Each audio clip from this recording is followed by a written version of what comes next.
ಬ್ರಹ್ಮಣೇ ನಮಃ. ಧಿಕ್ಕಾರಾಧ್ಯನವಚ್ಛಿನ್ನಾನಂತಚಿನ್ಮಾತ್ರಮೂರ್ತಯೇ ಸ್ವಾನುಭೂತ್ಯೇಕಮಾನಾಯ ನಮಃ ಶಾಂತಾಯ ತೇಜಸಿ. ಶಿವಂ ಶಾಂತಮದ್ವೈತಂ ಹಿ ಯದುಕ್ತಂ ಸರ್ವಶಾಸ್ತ್ರೇಷು ತದ್ರೂಪಂ ಮದ್ಗುರುವರಂ ಶ್ರೀ ಶಾಂತಾನಂದಮಹಂ ಭಜೆ. ಶ್ರೀಮಜ್ಜಗದ್ಗುರು ಶಿವಾನಂದಾದಾರಂಭಾಂ ಶ್ರೀಮತ್ಪೂರ್ಣಾನಂದಮಧ್ಯಮಾಂ ಶ್ರೀಮದಸ್ಮದ್ಗುರುಪರ್ಯಂತಾಂ ವಂದೇ ಗುರುಪರಂಪರಾಂ. ಶಂಕರಂ ಶಂಕರಾಚಾರ್ಯಂ ಕೇಶವಂ ಬಾದರಾಯಣಂ ಸೂತ್ರಭಾಷ್ಯಕೃತೌ ವಂದೇ ಭಗವಂತೌ ಪುನಃ ಪುನಃ. ಸರ್ವೋಪನಿಷದಾಂ ತತ್ವಂ ಸಂಗೃಹ್ಯಸ್ವ ಮನೀಷಯ ಏನೋಕ್ತಂ ದೇಶಭಾಷಾಯಾಂ ವಂದೇ ತಂ ನಿಜಗುಣೇಶ್ವರಂ.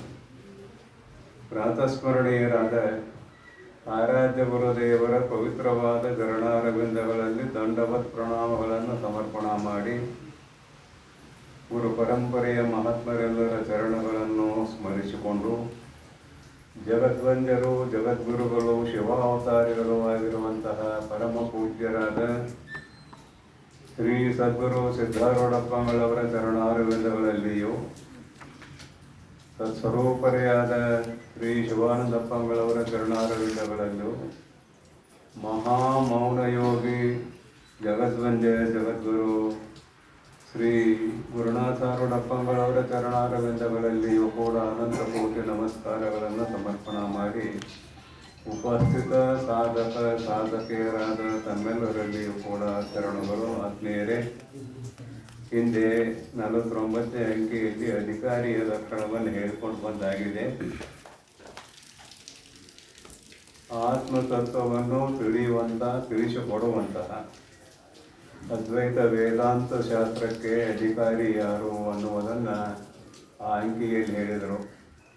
ಕರ್ಮಕಾಂಡವನ್ನು ತಿಳಿಸುವಂತಹ ಅಥಾತೋ ಧರ್ಮ ಜಿಜ್ಞಾಸ ಅನ್ನುವಂತಹ ಸೂತ್ರವೇ ಆರಂಭವಾಗಿರುವಂತಹ ಪೂರ್ವ ಮೀಮಾಂಸಾ ಶಾಸ್ತ್ರದಲ್ಲಿ ತನ್ನನ್ನು ತೊಡಗಿಸಿಕೊಂಡು ಕರ್ಮಕ್ಕೆ ಸಂಬಂಧಪಟ್ಟದ್ದು ಅಂದರೆ ಕರ್ಮಕಾಂಡಕ್ಕೆ ಸಂಬಂಧಪಟ್ಟ ಸಕಲ ವಿಷಯಗಳನ್ನು ತಿಳಿದುಕೊಂಡು ಯಾವನು ಸಚ್ಚೋತ್ಪ್ರಿಯನಾಗಿದ್ದಾನೆಯೋ ಅವನೇ ವೇದಾಂತಕ್ಕೆ ಅಧಿಕಾರಿ ಅಂತ ಪೂರ್ವ ಪಕ್ಷಿ ಹೇಳಿದಾಗ ಭಗವತ್ಪಾದರು ಹೇಳ್ತಾರೋ ಇಲ್ಲಿ ಅದರ ಅವಶ್ಯಕತೆ ಇಲ್ಲ. ಕರ್ಮಕಾಂಡದ ಎಲ್ಲ ವಿಷಯಗಳನ್ನು ತಿಳಿದುಕೊಳ್ಳುವ ಅವಶ್ಯಕತೆ ಇಲ್ಲ.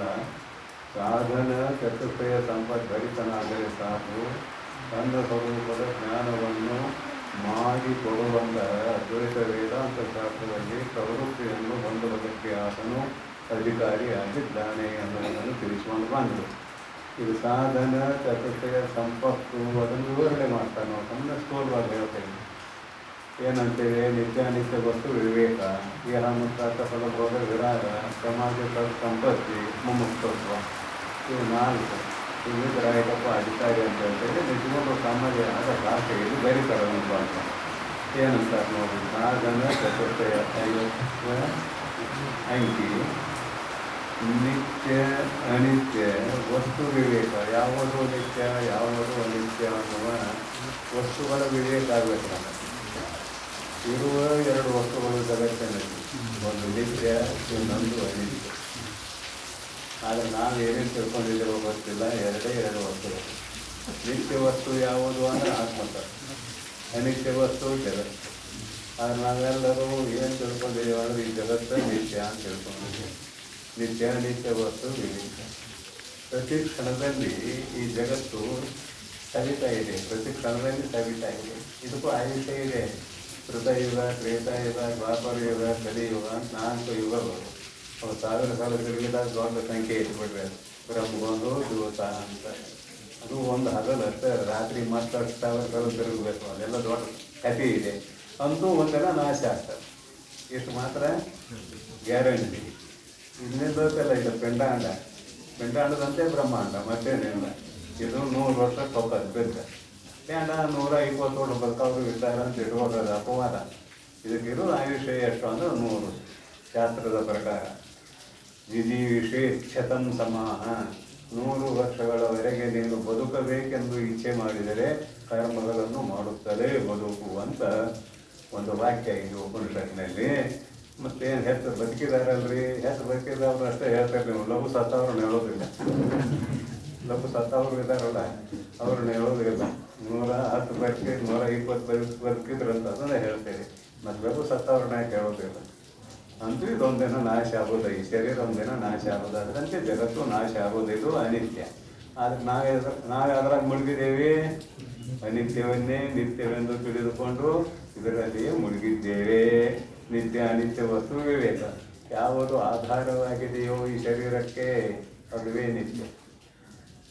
ಯಾರ ಆಧಾರದಲ್ಲಿ, ಯಾರ ಆಶ್ರಯದಲ್ಲಿ ಇದು ಬದುಕಿದೆಯೋ ಅದುವೇ ನಿತ್ಯ.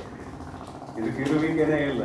ಮನೆಯೆಲ್ಲ ಇದು ಚಿಂತನೆ ಆಗಿದೆ. ಆತ್ಮನ ಇರುವಿಕೆಯನ್ನು ತಾನು ಬರೆದುಕೊಂಡು ತಾನು ಇಲ್ಲದೆ ಇದ್ದರೂ ಕೂಡ ಇದ್ದಂತೆ ತೋರುತ್ತಿದೆ. ಎಲ್ಲಿ ಬೆಳಕೀಗ 11 ಗಂಟೆ ಆಯಿತು. 6 ಗಂಟೆಯಿಂದ ಹಿಡ್ಕೊಂಡ್ರು ಸಾಕು, 5 ತಾಸು ಆಯುಷ್ಯ ಹೋಗಿದ್ದೆ. ಬೆಳಗ್ಗೆ ಎದ್ದವನು ನಾನು, ಈಗ ಇದ್ದವನು ನಾನು, ಮತ್ತು ಸಾಯಂಕಾಲ ಶಾಸ್ತ್ರ ಹೇಳವನು ನಾನು. ಇದು ಸಹಜವಾಗಿದೆ ನಮ್ಮಲ್ಲಿ.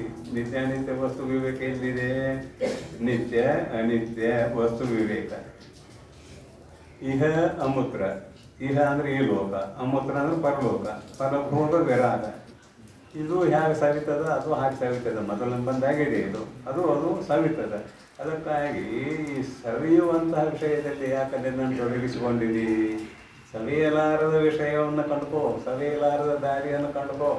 ಸವಿಯಲಾರದ ದಾರಿ ಯಾವುದು ಅಂದರೆ ಮತ್ತೊಮ್ಮೆ ಮೊದಲು ಬಂದಿದೆ, ಮತ್ತೊಮ್ಮೆ ನೆನಪು. ಅಧ್ಯಾತ್ಮ ಚಿಂತನಾ ರೂಪ ದಾರಿ. ನಾವು ಒಂದೇ ಇವಾಗ ಭ್ರಷ್ಟರಾಗೆ ಮತ್ತೆ ಎಲ್ಲಿ ಸ್ವರ್ಗಾದಿಗಳಿಗೆ ಹೋಗಿ ಮತ್ತೆ ಒಳ್ಳೆಯ ಕುಲದಲ್ಲೇ ಹುಟ್ಟುತ್ತೇವೆ. ಶುಚಿವಂತರಾದ ಶ್ರೀಮಂತರ ಮನೆಯು ಯೋಗಿಗಳ ಕುಲದಲ್ಲಿಯೇ ಹುಟ್ಟುತ್ತೇವೆ, ನಿಸ್ಸಂಶಯ. ಅಂದರೆ ಇದು ಕಡಿದಿಲ್ಲ. ಹಿಂದೆ ಏನು ಅಭ್ಯಾಸ ಮಾಡಿದ್ದೆ ಅದು ಮುಂದೆ ನನಗೆ ಅನುಕೂಲ ಆಗ್ತದೆ. ಇದು ನಾಶ ಆಗೋದಿಲ್ಲ. ಲೌಕಿಕ ನಾಶ ಆಕೈತಿ. ನೀ ಗಳಿಸಿದ ಧನ ನಿಮ್ಮ ಜೊತೆಗೆ ಬಂದತೇನ ಇಲ್ಲ, ಫಲ ಇಲ್ಲ, ಮನೆ ಇಲ್ಲ, ನಿನ್ನ ಹೆಂಡತಿ ನಿನ್ನ ಗಂಡ ಇಲ್ಲ, ಮಕ್ಕಳು ಮರಿ ಇಲ್ಲ. ಅವ್ರ್ಯಾರು ನಾವ್ಯಾರು? ನಮ್ಮ ಜೊತೆಗೆ ಇದು ಬರುವಂಥದ್ದೇ ಅಲ್ಲ. ನಮ್ಮ ಜೊತೆಗೆ ಅದು ಬರ್ತದೆ. ನಮ್ಮ ಜೊತೆಗೆ ಅಧ್ಯಾತ್ಮ ಸಂಸ್ಕಾರ. ಅದಕ್ಕೆ ನಿತ್ಯವಾದ ದಾರಿಯನ್ನು ಕಂಡುಕೋ ಅಂತ ಹೇಳ್ತಾರೆ. ನಿತ್ಯವಾದ ದಾರಿ ಅಂದರೆ ಜ್ಞಾನ ಮಾರ್ಗ, ಮತ್ತೇನಲ್ಲ. ಯಾವ ಜ್ಞಾನ ಮಾರ್ಗ? ಲೌಕಿಕ ಜ್ಞಾನ ಮಾರ್ಗ ಅಲ್ಲ, ಪಾರಮಾರ್ಥಿಕ ಜ್ಞಾನ ಮಾರ್ಗ.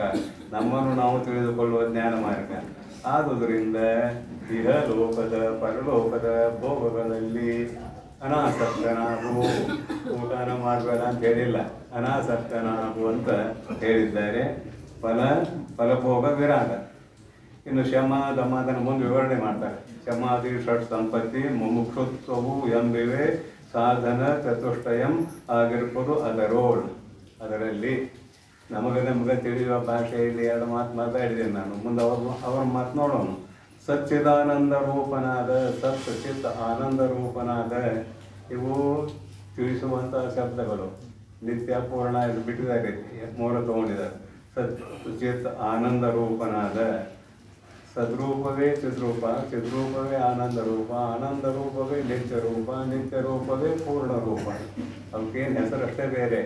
ಸದ್ರೂಪಕ್ಕಿಂತ ಚಿದ್ರೂಪ ಬೇರೆ ಇಲ್ಲ, ಚಿದ್ರೂಪಕ್ಕಿಂತ ಆನಂದ ಬೇರೆ ಇಲ್ಲ, ಆನಂದಕ್ಕಿಂತ ನಿತ್ಯ ಬೇರೆ ಇಲ್ಲ, ನಿತ್ಯಕ್ಕಿಂತ ಪೂರ್ಣ ಬೇರೆ ಇಲ್ಲ. 5 ಪರ್ಯಾಯ ಪದ ಇವು ಅಷ್ಟೇ. ಮತ್ತು ಒಂದೇ ಪದ ಹೇಳಿದ್ರೆ ಸಾಕಾಗ್ತಿತ್ತು, 5 ಯಾಕೆ ಹೇಳಿದ್ರು ಅಂತ ನಮಗೆ ಸಮಸ್ಯೆ ಬರ್ಬೋದು. ಇದಕ್ಕೆ ವಿರುದ್ಧವಾಗಿ ಹೇಳಬೇಕಾಗೈತಿ. ಇದು ಅಸತ್ತ, ಜಡ, ದುಃಖ, ಅನಿತ್ಯ, ಪರಿಚ್ಛಿನ್ನ ನಮ್ಮ ಶರೀರ. ಇದನ್ನು ನಾವು ಒಂದು ತಿಳ್ಕೊಂಡ್ಕೊಳ್ತಿದ್ದೇವೆ. ಇದನ್ನು ಬಿಡಿಸ್ಬೇಕಾಗೈತಿ. ಅದಕ್ಕೆ ಅಸತ್, ಜಡ, ದುಃಖ, ಅನಿತ್ಯ, ಪರಿಚ್ಛಿನ್ನವಾದ ಶರೀರ ನಾನು ಅನ್ನುವ ಭಾವನೆಯನ್ನು ಬಿಡಿಸುವುದಕ್ಕಾಗಿ ನೀನು ಸದ್ರೂಪ, ಚಿದ್ರೂಪ, ಆನಂದ ರೂಪ, ನಿತ್ಯ ರೂಪ, ಸುಖ ರೂಪ ಅಂತ 5 ಶಬ್ದ ಬಳಸ್ಬೇಕಾಯ್ತು. ಇಲ್ಲ 5 ಬಳಸ್ಬೇಕಾಗಿರಲಿಲ್ಲ. ಆದರೆ ಇದನ್ನು ಬಿಡಿಸ್ಬೇಕಲ್ಲ, ಇದನ್ನ ಇಟ್ಕೊಂಡು ಸತ್ತ ಉಪಯೋಗ ಮಾಡಬೇಕಾಗ್ತದೆ. ಹೀಗಾಗಿ ಇಲ್ಲಿ ಸಚ್ಚಿದಾನಂದ ರೂಪನಾದ 3 ತಗೊಂಡಿದ್ದಾರೆ ಅಂತೇಳಿ ನಿತ್ಯ ಪೂರ್ಣ ಕೂಡಿಸ್ಕೊಳ್ಳೋಣ. ಸಚ್ಚಿದಾನಂದ ರೂಪನಾದ ಆತ್ಮನೋರ್ವನೇ ನಿತ್ಯನು. ಆತ್ಮ ಇದು ಸಂಸ್ಕೃತ ಶಬ್ದ. ಆತ್ಮ ಅನ್ನೋದು ಕನ್ನಡ. ಇದರ ಅರ್ಥ ಏನು ಅಂದ್ರೆ ನಾನು. ಕನ್ನಡ ಶಬ್ದ ಯಾವುದು ಅಂದ್ರೆ ನಾನು. ಇದನ್ನು ನಾವಾಗಿ ತಗೊಂಡಿದ್ದೇವೆ ಹೆಸರು. ನಾನು ತಾಯಿ ತಂದೆ ಮೊನ್ನೆ ಹೇಳಿದ್ದೆಲ್ಲ, ಪುರೋಹಿತರು ಇಟ್ಟು ಹೆಸರು ಬೇರೆ. ಇದು ಮಾತ್ರ ನಾವೇ ಇಟ್ಟುಕೊಂಡದ್ದು. ಯಾವುದನ್ನು? ನಾನು ಅಂದ್ರೆ ಆತ್ಮ, ಮತ್ತೇನಲ್ಲ. ಇಟ್ಟುಕೊಳ್ಳೋದಲ್ಲ, ಅದು ಸಹಜ ನಮ್ಮ ಸ್ವರೂಪ. ಪರಂತು ನಾವು ಅದನ್ನು ಎಲ್ಲಿ ಅನ್ವಯ ಮಾಡಿದ್ದೇವೆ ಅಂದರೆ ಪ್ರತ್ಯೇಕ ಆತ್ಮ ಚೈತನ್ಯದಲ್ಲಿ ಅನ್ವಯ ಮಾಡಬೇಕಾಗಿತ್ತು.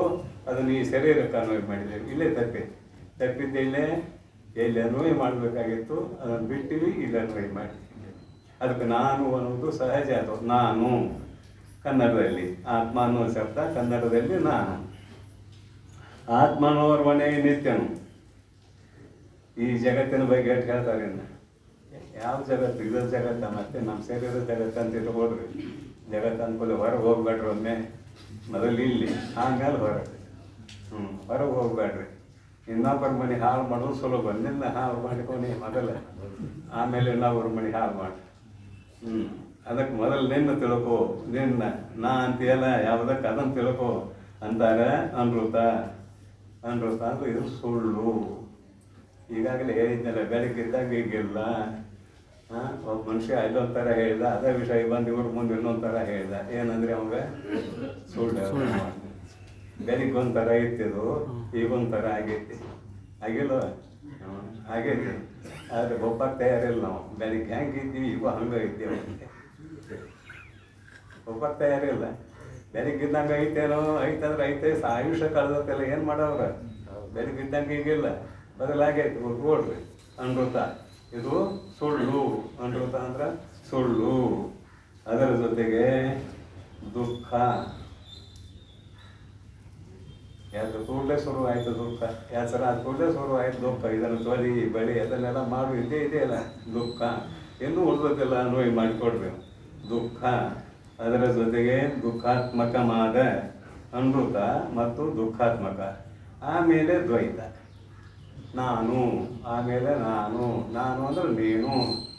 ಯುಷ್ಮತ್ ಅಸ್ಮತ್ ಶಬ್ದ ಉಪಯೋಗ ಮಾಡ್ಯಾರ ಭಾಷಾಕಾರರು. ಯುಷ್ಮತ್ ಶಬ್ದಕ್ಕೆ ಜಗತ್ತ ನೀನು ಅಂದಾರ, ಅಸ್ಮತ್ ಶಬ್ದಕ್ಕೆ ಆತ್ಮ ಅಂದಾರ, ನಾನು ಅಂದಾರ. ನಾನು ಅಂದಿಲ್ವೋ ಅಲ್ಲಿ ಬಂತ ನೀನು ದ್ವೈತ ಆಯ್ತಾ? ಎಲ್ಲಿ ದ್ವೈತ ಇದೆ? ದ್ವೈತ ಎಲ್ಲಿದೆ ಅಂತ ಕೇಳಿದರೆ, ನಾನು ಅಂದಲ್ಲೇ ದ್ವೈತ ಇದೆ, ನೀನು ಅಂದಲ್ಲೇ ದ್ವೈತ ಇದೆ. ದ್ವೈತ ಇದ್ದಲ್ಲಿ ದುಃಖನೇ ಇದೆ. ಸುಖ ಅನ್ನೋದು ಲವಲೇಶವೂ ಇಲ್ಲ. ದ್ವಿತೀಯಾದ್ಭಯಂ ಭವತಿ ಉಪನಿಷದ್ ವಾಕ್ಯ. ದ್ವಿತೀಯಾದ್ಭಯಂ ಭವತಿ. ಇವಾಗ ನಮಗೆ ತಿಳಿಯುವಂಗೆ ಮಾತಾಡುತ್ತೆ. ಅಮಾವಾಸ್ಯೆ ದಿನ ಸ್ಮಶಾನಕ್ಕೆ ಹೋಗಂತ ಕೊಡೋದು ಹೇಳಬೇಕು. ಸ್ಮಶಾನಕ್ಕೆ ಹೋಗಂತ ಹೇಳಬೇಕು. ನಾವು ಹೋಗಕ್ಕೆ ಹೆದರ್ತಾನ. ಇಷ್ಟು ರೊಕ್ಕ ಕೊಡ್ತೇವೆ ಹೋಗಿ ಬಾ ಅಂತ ಹೇಳಿದ್ರೆ ಹೋಗ್ತಾನೆ. ಆದರೆ ಹೆದರ್ಕೊಂತ ಹೋಗ್ತಾನೆ. ಅಲ್ಲಿ ಯಾರು ಇಲ್ಲ ಇಲ್ಲಿ ಕರೆ ಅವ್ನು ಹೆದರ್ಕೊಂತ ಹೋಗ್ತಾನೆ. ಯಾಕೆ ಹೆದರ್ತಾನೆ? ದೆವ್ವ ಒಂದು ಐತಿ ಅಂತ ಭಾವನೆ ಐತೆ. ಅಲ್ಲಿ ದೆವ್ವ ಇಲ್ಲ ಅಂತ ನಿಶ್ಚಯ ಮಾಡಿದ್ರೆ ಹೆದರಿಕೆ ಏನೈತಿ? ಸಿದಾರೊಳ ಬಂದು ಸ್ಮಶಾನದಾಗ ಕೊಡ್ತಾರೆ. ಆರಂಭದಲ್ಲಿ ಗೊತ್ತೈತೆ ಕತೆ, ಜೀವನ ಚರಿತ್ರೆ ಓದ್ತಾರೆ. ಮತ್ತು ಅವ್ರಿಗೆ ಭಯ ಇರ್ತೇನೆ. ಅವ್ರ ದೃಷ್ಟಿಯಲ್ಲಿ ದೆವ್ವ ಇಲ್ಲೇ ಇಲ್ಲ. ಎಲ್ಲಿರ್ತದೆ ದೆವ್ವ? ಜಗತ್ತ ಇಲ್ಲ ದೆವ್ವ ಇರ್ತದೆ ಅವ್ರ ದೃಷ್ಟಿಯಲ್ಲಿ. ದೆವ್ವ ಯಾರ ದೃಷ್ಟಿಯಲ್ಲಿ? ನಾನು ಈ ಶರೀರ ನಾನು ಅನ್ನೋ ಒಂದು ದೃಷ್ಟಿಯಲ್ಲಿ ದೆವ್ವ. ದ್ವಿತೀಯ ಭಯ ಭವತಿ. ಇನ್ನೊಂದಿತ್ತಂದ್ರೆ ಭಯ. ನಿದ್ರೆ ಹೆಚ್ಚಿದಾಗ ಸುಖವಾಗಿದ್ದೆಲ್ಲೋ ಮರೆಯಲ್ಲಿ ಯಾವ ಭಯ ಇಲ್ಲ. ನಿನ್ನ ಅನುಭವ ನೋಡು, ಅಲ್ಲಿ ಭಯದಲ್ಲಿ ಅವಲೇಶವೂ ಇಲ್ಲ. ನೀನು ಮಾತ್ರ ಹೆಸರನೇ ಇದ್ದಿ. ತಪ್ಪು ತಿಳ್ಕೊಂಡಿದ್ದಿ ಅಷ್ಟೇ. ನೀ ಮಾತ್ರ ಹೆಸರೇ ಇದ್ದಿ. ಮೂರು ಅವಸ್ಥೆಗಳು ತೋರುವ ಅಕ್ಕಳವನು ಬೇರೆ ಕಡಿಯುವುದಾಗಿ ನೀರಬಾರದ ಚಿಟ್ಟೆ ನಿನ್ನ ನಿಜವು ಹೇಳಿದಾರಲ್ಲ. ಮತ್ತು ನಾವು ಕೇಳಿದ್ದೇವೆ, ಇದನ್ನು ಕೇಳಿದ್ದೆವು. ತಿಳ್ಕೊಂಡಿದ್ದೇವೇನ? ಇಲ್ಲ. ತಿಳ್ಕೊಂಡು ಅದ್ರಾಗ ಉಳ್ಕೊಂಡಿದ್ದೇವೇನ? ಅದು ಇಲ್ಲ. ಕೇಳಿದ ಸುಳ್ಳು. ಮೊದಲು ಇಲ್ಲಿ ಆಯಿತು, ಇಲ್ಲಿ ಹೋಯಿತು, ನಡಿ. ಇಲ್ಲಿ ಬಂತು, ಇಲ್ಲಿ ಹೋಯಿತು. ಆಯಿತು, ನೀವು ಪುಣ್ಯವಂತರು. ಒಂದು ವೇಳೆ ಒಳಗೆ ಇಳಿಸ್ಕೊಂಡಿದ್ರೆ. ಇಲ್ಲ ಅಂದ್ರೆ ನಿನ್ನ ದಿನ ಬೇಕು ಅಂತಿದ್ರೆ ಅರ್ಥ ಮತ್ತೇನಿಲ್ಲ. ಬರೀ ಶಬ್ದಾರ್ಥ ಹೇಳೋದು ಬೇಡ ಅಂತ ಸ್ವಲ್ಪ ನಮಗೆ ತಿಳಿಯಿರಿ ಅಂತ ಇದರ ಅಭಿಪ್ರಾಯ. ಆಯಿತಾ? ಆತ್ಮನು ಓರ್ವಣೆ. ಒಳಗಿದ್ದಾಗ ಸುಖವಾಗಿದ್ದೀವಿ ಹಾಗೂ ಹೆಸರನ್ನ ಇದ್ದೀವಿ. ಎದ್ದು ಕೂಡಲೇ ಹೇಳ್ತಿಲ್ಲ ಸುಖವಾಗಿ ಮಲಗಿದ್ದಿ, ಏನೊಂದು ಗೊತ್ತಾಗಲಿಲ್ಲ ಅಂತ ಹೇಳ್ತೀವಿ. ಅಂದಮೇಲೆ ಆಗಲು ಹೆಸರಾಗೇ ಇದ್ದಿ. ಮತ್ತು ಮಲ್ಕೊಂಡವ್ರು ಯಾರು? ಮನೆ ಹೇಳಿದ್ದೇನೆ. ಮಲ್ಕೊಂಡವ್ರು ಯಾರು ಅಂದ್ರೆ ನಮ್ಮ ಸೂಕ್ಷ್ಮ ಶರೀರ ಅವಿದ್ಯೆಯಲ್ಲಿ ಮುಗಿಕೊಂಡತಿ. ಅದುವೇ ನಿದ್ರೆ ಮಾಡ್ತದೆ. ನೀ ನಿದ್ರೆ ಮಾಡೋಮಲ್ಲ, ಅದು ನಿದ್ರೆ ಮಾಡಿದ್ದು ನಿನ್ನ ಮೇಲೆ ಹಾಕ್ಕೊಂಡು ನಾನಾ ನಿದ್ರೆ ಮಾಡೀನಿ ಅಂತ. ಆಯ್ತು, ಅಲ್ಲಿ ತಪ್ಪಿದೆ. ನಾನಾ ನಿದ್ರೆ ಮಾಡೀನಿ. ನೀ ಯಾವಾಗಲೂ ಹೆಸರಾಗ್ಯಾರ. ನಿನಗೆ ಶರೀರನೇ ಇಲ್ಲ. ವಿಚಾರ ಮಾಡಿದ್ರು ನಿದ್ರೆ ಹೆಂಗೆ ಮಾಡಿ? ನಿದ್ರೆ ಮಾಡಿಲ್ಲ. ನೀ ಅಖಂಡ ಚೈತನ್ಯ ಅಂತ ಹೇಳಕ್ಕೆ ಹೊಂಟಿದ್ದಾರೆ ಅದ್ವೈತ ವೇದಾಂತಿಗಳು. ಅದ್ವೈತ ವೇದಾಂತಿಗೆ ಸರಿ ಸಮಾನರಾದ ಗುರುಗಳು ಸಿಗೋದು ಭಾಳ ಕಷ್ಟ. ಯಾಕಂದ್ರೆ ನೀನೇ ನಾನು, ನಾನೇ ನೀನು ಅಂತ ಉಪದೇಶ ಮಾಡ್ತಾರೆ ಗುರುಗಳು. ತಾನು ಸಮಾನ ಅಂತ ಹೇಳೋದು ಉಪದೇಶ ಮಾಡ್ತಾರೆ ಗುರುಗಳು. ಈ ಪೂರ್ವದಲ್ಲಿ ಪರಮಾನುಭವ ಬೋಧನೆ ನಡೆಯುವಾಗ ಹೇಳಿದೇನಿದೆಲ್ಲ, ಎದುರಿಗೆ ಕುಳಿತಿರುವ ಶಿಷ್ಯನ ಸ್ವರೂಪಕ್ಕೂ ನನ್ನ ಸ್ವರೂಪಕ್ಕೂ ಏನೂ ಬೇಕಿಲ್ಲ. ಆದರೆ ಅವನು ಅಂತಃಕರಣ ಅವರು ಪರಿಪೂರ್ಣ ಶುದ್ಧ ಆಗಿಲ್ಲ. ಅವನು ಕೇಳಿದ ಕೂಡಲೇ ಅರ್ಥ ಆಗ್ತಿತ್ತು, ಪರಿಪೂರ್ಣ ಶುದ್ಧ ಆಗಿಲ್ಲ. ಅವನು ಹೇಳವನ ಅಂತಃಕರಣ ಶುದ್ಧ ಆಗೈತಿ, ನನ್ನ ಅಂತಃಕರಣ ಶುದ್ಧ ಆಗೈತಿ, ಅವನ ಅಂತಃಕರಣ ಶುದ್ಧ ಆಗಿಲ್ಲ. ಆದರೆ ಅವನ ಸ್ವರೂಪಕ್ಕೂ ನನ್ನ ಸ್ವರೂಪಕ್ಕೂ ಏನೂ ಭೇದಿಲ್ಲ. ಅವನು ನನ್ನ ಸ್ವರೂಪವೇ ಅಂತ ತಿಳ್ಕೊಂಡ ಗುರುಗಳು ಉಪದೇಶ ಮಾಡಿದ್ದೆ ಆದರೆ ಶಿಷ್ಯ ಉದ್ಧಾರ ಆಗ್ತಾನೆ. ಅವನ ಶಿಷ್ಯ ನಾ ಗುರು ಅಂದಂದ್ರೆ ಇವನಲ್ಲಿ ದ್ವೈತತೆ. ನಿನ್ನ ಅದ್ವೈತ ಯಾವಾಗ ಸಿದ್ಧ ಆಗೋದು? ಇವನಲ್ಲೇ ದ್ವೈತೈತಿ. ಹೇಳೋದು ಕೆಲವುದು ನಡೀಲಿ, ಬ್ಯಾಡ ಅಂತಲ್ಲ. ಆದರೆ ಹೊರಗೆ ಭಾವನೆ ಹೇಗಿರಬೇಕು ಅಂತ ಕೇಳಿದ್ರೆ ಏಕಂ ಏವ ಅದ್ವಿತೀಯಂ. ಉಪನಿಷತ್ ಹೇಳೋದು ಏಕಂ ಏವ ಅದ್ವಿತೀಯಂ. ಅವನು ನನ್ನ ಸ್ವರೂಪಕ್ಕಿಂತ ಬೇರೆ ಅಲ್ಲ. ನನ್ನ ಸ್ವರೂಪವೇ ಅವನ ಸ್ವರೂಪ, ಅವನ ಸ್ವರೂಪವೇ ನನ್ನ ಸ್ವರೂಪ. ಇದು ಉಪಾಧಿಗೆ ಅಧೀನವಾಗಿ ನಡೆದಿರುವಂತಹ ವಿಚಾರ ಅಂತ ಇಷ್ಟು ಭಾವನೆ ಗುರುಗಳು ಮಾಡಿದರೆ ಶಿಷ್ಯನ ಉದ್ಧಾರ ಆಗ್ತದೆ. ಮತ್ತು ನಾವು ಯಾವಾಗಲೂ ಮೇಲಕೊಂಡ್ರವರು, ನೀವು ಯಾವಾಗಲೂ ಕೆಳಗೊಂಡ್ರವರು ಅಂದೀವಿ, ಅದು ಅದ್ವೈತ ವೇದಾಂತ ಅಲ್ಲ, ಅದ್ವೈತ ಸಿದ್ಧಾಂತವೂ ಅಲ್ಲ ಅನ್ನೋದನ್ನು ನೆನಪಿಟ್ಟುಕೊಳ್ಳೋಣ. ಪ್ರಕೃತದಲ್ಲಿ ಸಚ್ಚಿದಾನಂದ ರೂಪನಾದ ಆತ್ಮನು ಓರ್ವನೇ ನಿತ್ಯನು, ಒಬ್ಬನೇ ನಿತ್ಯನು. ಹೀಗೆ ಹೇಳಿದಾಗ ನೋಡ್ರಿ, 4 ಅಭಾವಗಳಿಗೆ ಅಪ್ರತಿಯೋಗಿ. ವಿಚಾರಸಾಗರದಲ್ಲಿ ಬರ್ತದೆ ಅದು. ಮೊನ್ನೆ ಹೇಳಿ ಹಾಗೆ 4 ಅಭಾವಗಳಿಗೆ ಅಪ್ರತಿಯೋಗಿ. ಯಾವುದು ಹುಟ್ಟುತ್ತದೆಯೋ ಅದಕ್ಕೆ 4 ಅಭಾವ ಇದಾವೆ, ಯಾವುದು ಹುಟ್ಟುವುದಿಲ್ಲವೋ ಅದಕ್ಕೆ 4 ಅಭಾವ ಇಲ್ಲ. ಅಜೋ ನಿತ್ಯ ಶಾಶ್ವತೋಯಂ ಪುರಾಣೋ ನ ಹನ್ಯತೆ ಹನ್ಯಮಾನೆ ಶರೀರೇ ವೇದಾವಿನ ಆಸನಂ ನಿತ್ಯಂ ಯೇನ ಮಜಂ ಅವ್ಯಯಂ ಕಥಂ ಸ ಪುರುಷಪಾರ್ಥ ಕಂ ಘಾತಯತಿ ಹಂತಿಕಂ. ಇಲ್ಲಿ ಭಗವದ್ಗೀತಾ ಪ್ರಮಾಣ, ಉಪನಿಷತ್ ಪ್ರಮಾಣ. ನಮ್ಮ ಸ್ವರೂಪ ಹುಟ್ಟುವುದು ಅಲ್ಲ, ಸಾಯೋದು ಅಲ್ಲ. ಈ ಶರೀರ ಸತ್ತಾಗದು ಸತ್ತಿಲ್ಲ, ಈ ಶರೀರ ಹುಟ್ಟಿದಾಗದು ಹುಟ್ಟಿಲ್ಲ. ಅಂಥದ್ದು ನಮ್ಮ ನಿಮ್ಮೆಲ್ಲರ ಸ್ವರೂಪ. ಅದುವೇ ನಿತ್ಯ, ನಿತ್ಯವಾದದ್ದು ನಮ್ಮ ಸ್ವರೂಪ ಆಯಿತು. ಅವನು ಓರ್ವಣೆ ನಿತ್ಯ. ಇದೆಲ್ಲ ಅನೃತ ಜಡ ಅಂತ ಆಯ್ತಲ್ಲ, ದ್ವೈತ ಪ್ರಪಂಚವೆಲ್ಲ ದ್ವಿತೀಯ ಭಯಂ ಭವತಿ ಮಿಥ್ಯೆ ಎಂದು ವಿಚಾರ. ಮಿಥ್ಯೆ ಅಂದರೆ ಏನಿದ್ರೆ ಅಭಿಪ್ರಾಯ ಅನ್ನೋದು ಹೇಳ್ತೇನೆ. ಸುಳ್ಳು, ಸುಳ್ಳು ಅಂದ್ರೆ ಏನು ಅಂತ ಕೇಳಿದ್ರೆ ಮತ್ತೆ ವಿವರಣೆ ಬೇಕಾದಕ್ಕೆ. ನೋಡ್ರಿ, ಮಿಥ್ಯಾ ಶಬ್ದಕ್ಕೆ ತೋರ್ತದ, ಅದಕ್ಕೆ ಇರುವಿಕೆ ಇಲ್ಲ. ಮಿಥ್ಯಾ ಶಬ್ದದ ಯಥಾರ್ಥವಾದ ಅರ್ಥ ತೋರ್ತದ, ಅದಕ್ಕೆ ಇರುವಿಕೆ ಇಲ್ಲ. ಇದು ಸುಳ್ಳು. ಸುಳ್ಳು ಅನ್ನುವ ಶಬ್ದದ ವ್ಯಾಖ್ಯಾನ ತೋರ್ತದ, ಇರುವಿಕೆ ಇಲ್ಲ. ಇದು ತೋರಾಕತೈತಿ, ಶರೀರ ನಂದ ನೆಂಬದಂತೂ ಇರಲಿ, ತೋರಾಕತೈತಿ. ಆದರೆ ಇದಕ್ಕೆ ಇರುವಿಕೆ ಇಲ್ಲ. ಯಾಕೆ ಹೇಳಿದ್ನೇಳಿ, ಈಗ ಇತ್ತಾದ ಆಯುಷ್ಯ ಕಳೆದರ್ತೈತಿ. ಇವತ್ತಿಂದಷ್ಟೇ ಇಟ್ಕೊಳ್ರಿ, ನಾನು ನಿನ್ನಿದು ಮನೇದು ಬಿಡ್ರಿ. ಹಂಗೆ ನೋಡಿದ್ರೆ ಮತ್ತೆ ಇನ್ನೂ ದೂರ ಹೋಗ್ಬೇಕಾಗೈತಿ. ಅಷ್ಟು ದೂರ ಹೋಗೋದು ಬೇಡ, ಬೆಳಗಿನಿಂದ ಇಲ್ಲಿ ಅಷ್ಟೇ ಇಟ್ಕೊಳ್ಳೋಣ. ಈಗ 5 ತಾಸು ಆಯುಷ್ಯ ಕಳೆದಾಗ ಅದುವೇ ಇದು ಅಂದರೆ ಯಾಕೆ ಒಂದದು ಇಲ್ಲವೋ? ಹಂಗಾದ್ರೆ ತೋರ್ತದೆ. ಇರುವಿಕೆ ಐತೇನೆ ಇದಕ್ಕೆ ಇಲ್ಲ. ದೃಷ್ಟಾಂತೆಲ್ಲ ಪೂರ್ವದಲ್ಲಿ ಮಾಡಿದ್ದೇನೆ. ಒಂದು ನದಿ ಹರಿತಾ ಇದೆ, ಪರ್ವ ಕಾಲದಲ್ಲಿ ಹುಡುಗರು ಹೋಗಿ ಯುವಕರು ಹೋಗಿ ಸ್ನಾನ ಮಾಡಿ ಬಂದಿರ್ತಾರೆ. ಉದಾಹರಣೆಗೆ ಸಂಕ್ರಮಣ ಅಂತ ಇಟ್ಕೊಂಡ್ರಿ, ಸಂಕ್ರಾಂತಿ ಹಬ್ಬ, ಹೋಗಿ ಸ್ನಾನ ಮಾಡಿ ಮುಡಿಗೆ ಬಂದಿರ್ತಾರೆ. 3 ವರ್ಷ ಹೋಗ್ತಾರೆ. ಮತ್ತು ಅಲ್ಲೇ ಯಾವ ಜಾಗಕ್ಕೆ ಹೋಗಿದ್ರು ಅಲ್ಲೇ ಹೋಗ್ತಾರೆ. ಹೋಗಿ ಅಲ್ಲೇ ಅರಿವಿ ಹಂಚರಿ ಇಟ್ಟರು, ಸ್ನಾನ ಮಾಡಿದ್ರು. ಹೋದ ವರ್ಷ ಇಲ್ಲೇ ಸ್ನಾನ ಮಾಡಿದ್ದೀವಿ, ಈ ವರ್ಷ ಇಲ್ಲೇ ಸ್ನಾನ ಮಾಡ್ತೀವಿ ಅಂತ ಮಾತಾಡ್ತಿರ್ತಾರೆ ಹುಡುಗರು. ಅವ್ರ ಅಭಿಪ್ರಾಯದಲ್ಲಿ ಬರೋಬರಿ ಅದ, ಆದರೆ ನಮ್ಮ ಅಭಿಪ್ರಾಯದಲ್ಲಿ ಬರೋಬರಿ ಇಲ್ಲ. ಅವ್ರು ಸ್ನಾನ ಮಾಡಿದ ನೀರಾಗೋ ಏನು 2 ಕಡೆ ದಡ ಇದಾವಲ್ಲ, ಏನು ಅದರಾಗೋ ನೀರಾಗ ಸ್ನಾನ ಮಾಡ್ಯಾರಲ್ಲ. ಇವ್ರು ಸ್ನಾನ ಮಾಡಿಗಳೊಳಗೆ ನೀರು ಹರಿದು ಹೋಗೈತಿ. ಹೋದ ವರ್ಷದ ನೀರು ಇನ್ನೂವರೆಗೂ ಇಲ್ಲೇ ಐತೆ ಅದ. ಮತ್ತು ಇವ್ರು ಸ್ನಾನ ಮಾಡಿದ್ದೆಲ್ಲಿ ನೀರಾಗ. ಮತ್ತು ಇವ್ರು ಮಾತಾಡ್ತಾರೆ, ಹೋದ ವರ್ಷ ಇಲ್ಲೇ ಸ್ನಾನ ಮಾಡಿದ್ದೀವಿ, ಇದು ವರ್ಷ ಇಲ್ಲೇ ಬಂದಿದ್ದೀವಿ ಸ್ನಾನ ಮಾಡಕ್ಕಂತ ಮಾತಾಡ್ತಾರೆ. ಇಸ್ಕೊಳ್ಳೋದಲ್ಲ ನಮ್ಮ ದೃಷ್ಟಿಯಲ್ಲಿ. ಮತ್ತು ನೀರಾಗ ಸ್ನಾನ ಮಾಡ್ಯಾರಲ್ಲ, ಈಗ ಹೋದ ವರ್ಷದ ನೀರು ಐತೆನೋ ಇಲ್ಲಿ ಇಲ್ಲಿ. ಮತ್ತು ಹೋದ ವರ್ಷ ಇಲ್ಲೇ, ಈ ವರ್ಷ ಇಲ್ಲೇ ಅನ್ನೋದು ಕಾರಣ ಏನಂದ್ರೆ ಆ ನಡಿ ಎರಡು ದಡಗಳು. ಹೋದ ವರ್ಷ ಅವ ಇದ್ದವು, ಈಗೂ ಅವ ಅದಾವ. ಅಲ್ಲಿಯೂ ಕ್ಷಯ ಆಗೈತೆ. ಅದ್ರ ಬ್ಯಾಡ ನಮಗೆ ದಡ ದೃಢತೆ ತೊಗೊಂಡಷ್ಟೇ. 2 ಕಡೆ ದಡ ಇದಾವಲ್ಲ, ದೃಢತೆ. ಆಚೆ ಕಡೆ ಭೂಮಿ, ಈಚೆ ಕಡೆ ಭೂಮಿ. ಅದನ್ನು ನೋಡಿ ಹೇಳಿದ್ರು ಅವರು, ಹೋದ ವರ್ಷ ಇಲ್ಲೇ ಸ್ನಾನ ಮಾಡಿದ್ದೀವಿ ಅಂತ. ಲೋಕದ ವ್ಯವಹಾರ ಹೆಂಗೆ ಇದೆ. ಹೋದ ವರ್ಷ ಇಲ್ಲೇ ಸ್ನಾನ ಮಾಡಿದ್ವಿ. ಹೋದ ವರ್ಷ ನೀರೇ ಬೇರೆ, ಈ ನೀರೇ ಬೇರೆ. ಮತ್ತು ಹೋದ ವರ್ಷ ನಾ ಶಾಸ್ತ್ರ ಹೇಳಕ್ಕೆ ಬಂದೀನಿ. ಹೋದ ವರ್ಷ ಇದು ಶರೀರ ಈ ವರ್ಷ ಹೋಗ್ಬೇಕಂತ ಅಂದ್ರೆ ನನ್ನಂತ ದಾಡ್ಡೆ ಯಾರಿದ್ದಾರೆ.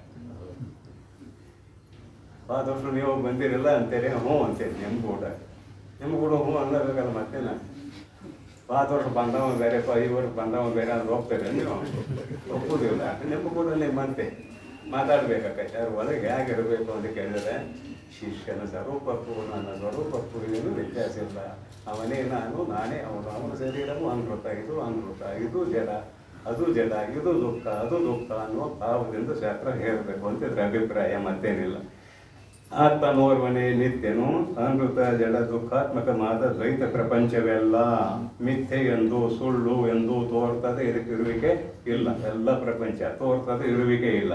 ವಿಚಾರ, ಇದನ್ನು ವಿಚಾರ ಮಾಡಬೇಕು. ನಾವು ಪರೀಕ್ಷೆ ಮಾಡಬೇಕು.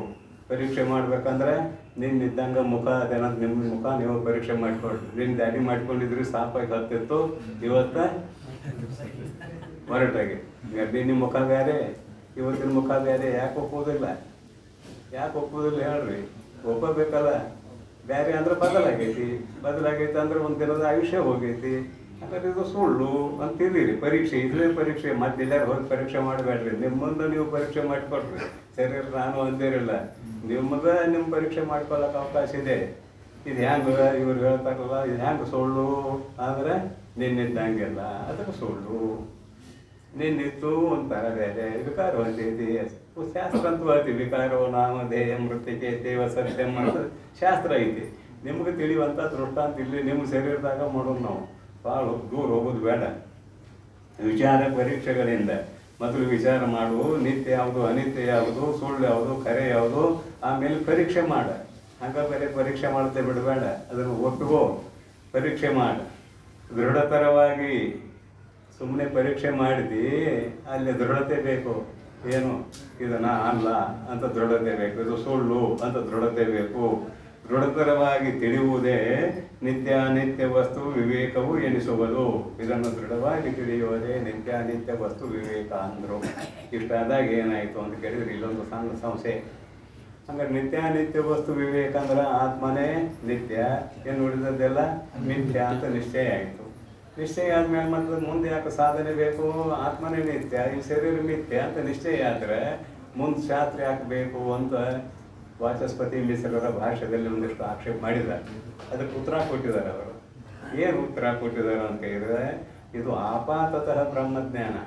ನಿತ್ಯ ಅಂದ್ರೆ ಆತ್ಮ, ಆಪಾತತಃ ಅಂದ್ರೆ ಸಾಮಾನ್ಯವಾಗಿ ಬ್ರಹ್ಮಜ್ಞಾನ ಆಗೈತಿ, ದೃಢ ಆಗಿಲ್ಲ. ಸಾಮಾನ್ಯವಾಗಿ ಬ್ರಹ್ಮಜ್ಞಾನ ಆಗೈತಿ, ದೃಢ ಆಗಿಲ್ಲ. ದೃಢ ಆಯ್ತಂದ್ರೆ ನೀವು ಇಲ್ಲೇ ಕೃತಕೃತ್ಯ ಒಪ್ಕೊಂಡು ಬಿಡ್ತೇವೆ, ಏನು ಸಂಶಯ ಇಲ್ಲ. ಅದು ದೃಢ ಆಗೈತೆ ಅನ್ನೋದು ಕೇಳ್ತೇವೆ ನಿಮ್ಮನ್ನು. ಮತ್ತೆ ತಿರುಗಿ ನಾವು ನೀನು ಸತ್ತು ಚಿತ್ತು ಆನಂದ ಪೂರ್ಣ ರೂಪವಾಗಿರುವ ಆತ್ಮ ಏನು ಅಂತ ಕೇಳ್ತೇವೆ. ಏನಂತೀರಿ? ಹ್ಞೂ ಅಂತೀರಿ. ಮತ್ತು ಹ್ಞೂ ಅಂದ್ರೆ ನಾನು ಶಾಸ್ತ್ರ ಮುಗಿಸೇ ಬಿಡ್ತೇನೆ, ಪುಸ್ತಕ ಮುಗಿಸೇ ಬಿಡ್ತೇನೆ ಅಂದ್ರೆ ಹ್ಞೂ ಅಂದ್ರೆ ಒಬ್ಬರ ನೋಡೋಣ ಸಾಧ್ಯ ಐತೆ ಅನ್ನೋದ್ರೆ ಇಲ್ಲ. ಅದಕ್ಕೆ ದೃಢ ಆಗಬೇಕು. ಬ್ರಹ್ಮ ಸತ್ಯ, ಜಗತ್ತು ಮಿಥ್ಯ. ಒಳಗಿರುವ ಪ್ರತ್ಯೇಕಾತ್ಮ ಚೈತನ್ಯ ಸತ್ಯ, ಶರೀರ ಮಿಥ್ಯ ಅನ್ನೋದು ದೃಢ ಆಯಿತು ಅಂದ್ರೆ ಅವ ಕೃತಕೃತ್ಯ ಆದ. ಅವ ಮುಂದೆ ಏನೂ ಮಾಡಬೇಕಾದದ್ದಿಲ್ಲ. ಅವ ಜ್ಞಾನಿ ಆದ, ಜ್ಞಾನಾಮೃತೇನ ತೃಪ್ತ ಆದ. ಅಲ್ಲಿವರೆಗೆ ಇದು ಮುಂದೆ ನಡಿಬೇಕು. ಅದಕ್ಕೆ ಇಲ್ಲಿ ಸಾಮಾನ್ಯತಃ ನಿತ್ಯಾನಿತ್ಯ ವಸ್ತು ವಿವೇಕ ಅಂತ ಒಪ್ಪಬೇಕಲ್ಲದೆ ದೃಢವಾಗಿ ನಿತ್ಯಾನಿತ್ಯ ವಸ್ತು ವಿವೇಕ ಆಯಿತು ಅಂತಾಗ ನಮಗೆ ಅಧಿಕಾರಿ ಲಕ್ಷಣ ಹೇಳಿಕೊಂಡಿದ್ದಾರೆ. ಅದಕ್ಕಾಗಿ ನಿತ್ಯಾನಿತ್ಯ ವಸ್ತು ವಿವೇಕವು ಎನಿಸುವುದು. ಇಹ ಪರಂಗಳಲ್ಲಿ ಇನ್ನೇನಂತಾರೆ, ವೈರಾಗ್ಯ ಹೇಳ್ತಾರೆ. ನಿತ್ಯಾನಿತ್ಯ ವಸ್ತು ವಿವೇಕ ಆಯಿತು, ಇನ್ನು ವೈರಾಗ್ಯ ಹೇಳ್ತಾರೆ. ಇಹ ಪರಂಗಳಲ್ಲಿ ಇಹಲೋಕ, ಪರಲೋಕ, ಸ್ವರ್ಗಾದಿ ಪರಲೋಕಗಳು ಅವರವರ ಪುಣ್ಯ ಪಾಪ ಕರ್ಮಗಳಿಗೆ ಅನುಗುಣವಾಗಿ. ಪಾಪಕ್ಕಂತೂ ದಾರಿ ಯಾವುದು ಅಂದ್ರೆ ಯಮಲೋಕವೇ ದಾರಿ. ಭಾಳ ಚಂದ ಬರೋದಾರ ಆ ಯಮಲೋಕ ದಾರಿ. ಅಲ್ಲಿ ಭಾಳ ರಶ್ ಅಂತ ಯಮಲೋಕಕ್ಕೆ ಹೋಗಿ ಬರೋ ಭಾಳ ರಶ್ ಅಂದ್ರೆ ಏನು, ಆಟದ ಆಟಕ್ಕೆ ಬರೋದಿಲ್ಲ ಅಂತ ಯಾರಿಗೂ. ಹಂಗೆ ಹೋಗೋರು ಹೋಗ್ತಿರ್ತಾರೆ, ಬರೋರು ಬರ್ತಿರ್ತಾರೆ, ಹೋಗೋರು ಹೋಗ್ತಿರ್ತಾರೆ, ಬರೋರು ಬರ್ತಿರ್ತಾರೆ. ಅದ್ರಾಗ ಸ್ವರ್ಗದ ಕಡೆ ಹೋಗೋರು ಕೆಲವು ಜನ. ಇಲ್ಲಿ ಇದೆಲ್ಲ ಮೋಕ್ಷದ ಕಡೆ ಹೋಗೋರು ಸಾಗರದಾಗ ಒಂದು ಚಿತ್ರ ಬರುತ್ತೆ. ಸ್ವರ್ಗಕ್ಕೆ ಹೋಗೋರು ಭಾಳ ಮಂದಿ, ನರಕಕ್ಕೆ ಹೋಗೋರಂತೂ ಅತಿ ಬಿಡ್ರಿ, ಅದು ಆ ಸುದ್ದಿಯನ್ನು ಬೇಡ. ನರಕಕ್ಕೆ ಹೋಗೋರಂತ ಹೆಚ್ಚು ತನ್ನನ್ನು ತಾನು ತಿಳಿಯುವ ಮಾರ್ಗದಲ್ಲಿ ಹೋಗಾಮ ಕೇವಲ ಬೆರಳೆಣಿಕೆ ಎಷ್ಟು ಜನ. ಅದನ್ನು ಭಗವದ್ಗೀತೆಯಲ್ಲಿ ಹೇಳಿದ ಮತ್ತೆ ಮತ್ತೆ ನೆನಪು ಮಾಡ್ತಿರ್ತೇನೆ ನಾನು. ಮನುಷ್ಯ ನಾಮ ಸಹಸ್ರೇಶು ಕಶ್ಚಿತ್ ಯತತಿ ಸಿದ್ಧಯೇ. ಸಾವಿರ ಸಾವಿರ ಸಂಖ್ಯೆಯಲ್ಲಿ ಅವನು ಒಬ್ಬ ಈ ಕಡೆ ಬರ್ತಾನಂತ.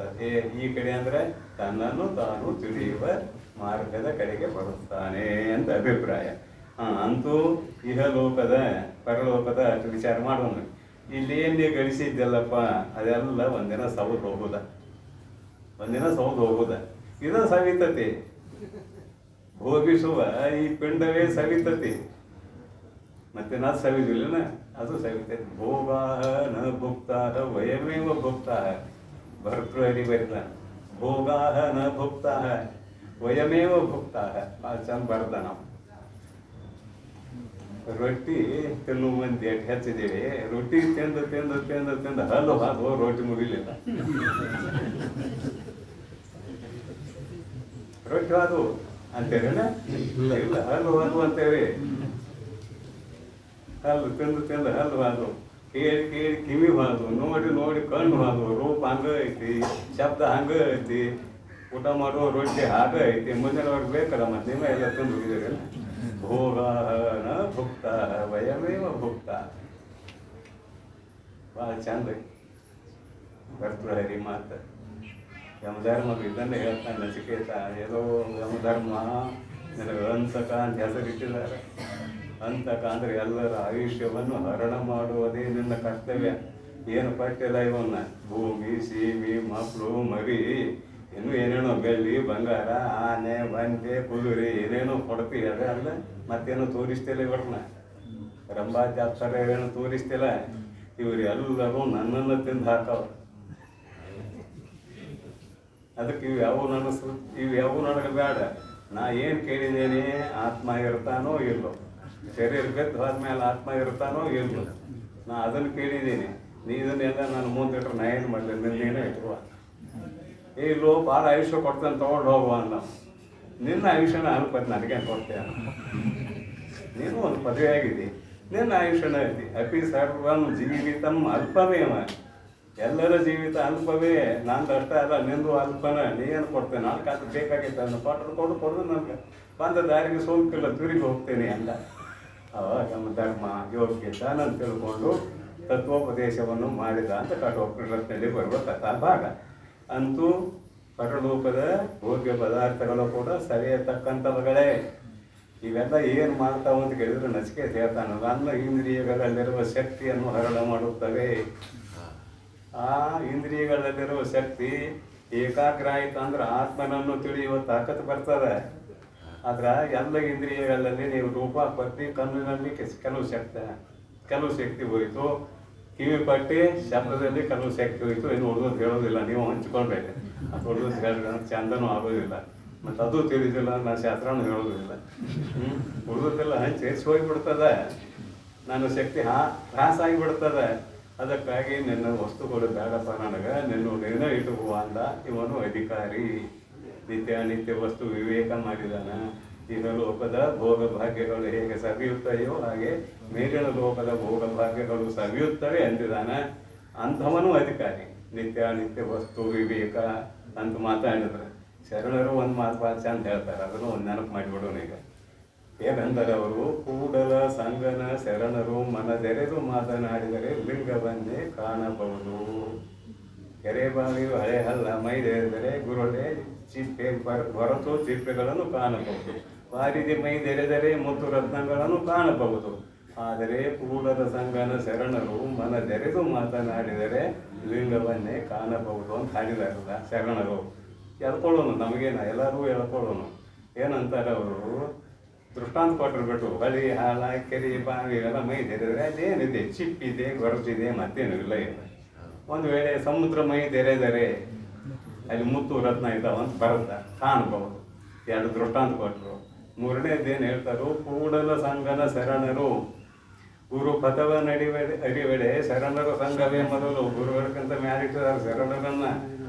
ಸ್ವಲ್ಪ ಲಕ್ಷ್ಯ ಕೊಡ್ರಿ. ಕೂಡಲ ಸಂಗಮ ದೇವರನ್ನು ಅರಿವಡೆ ಶರಣರ ಸಂಘವೇ ಮೊದಲು, ಶಿವಪದವನ್ನರಿವಡೆ ಗುರುಪದವೇ ಮೊದಲು ಅಂದರು. ಆಮೇಲೆ ಕೂಡಲ ಸಂಗಮ ದೇವರ ನರಿವಡೆ ಶರಣರ ಸಂಘವೇ ಮೊದಲು ಅಂದರು. ಶರಣರಂದ್ರೆ ಪರಮ ತತ್ವಜ್ಞಾನಿಗಳು.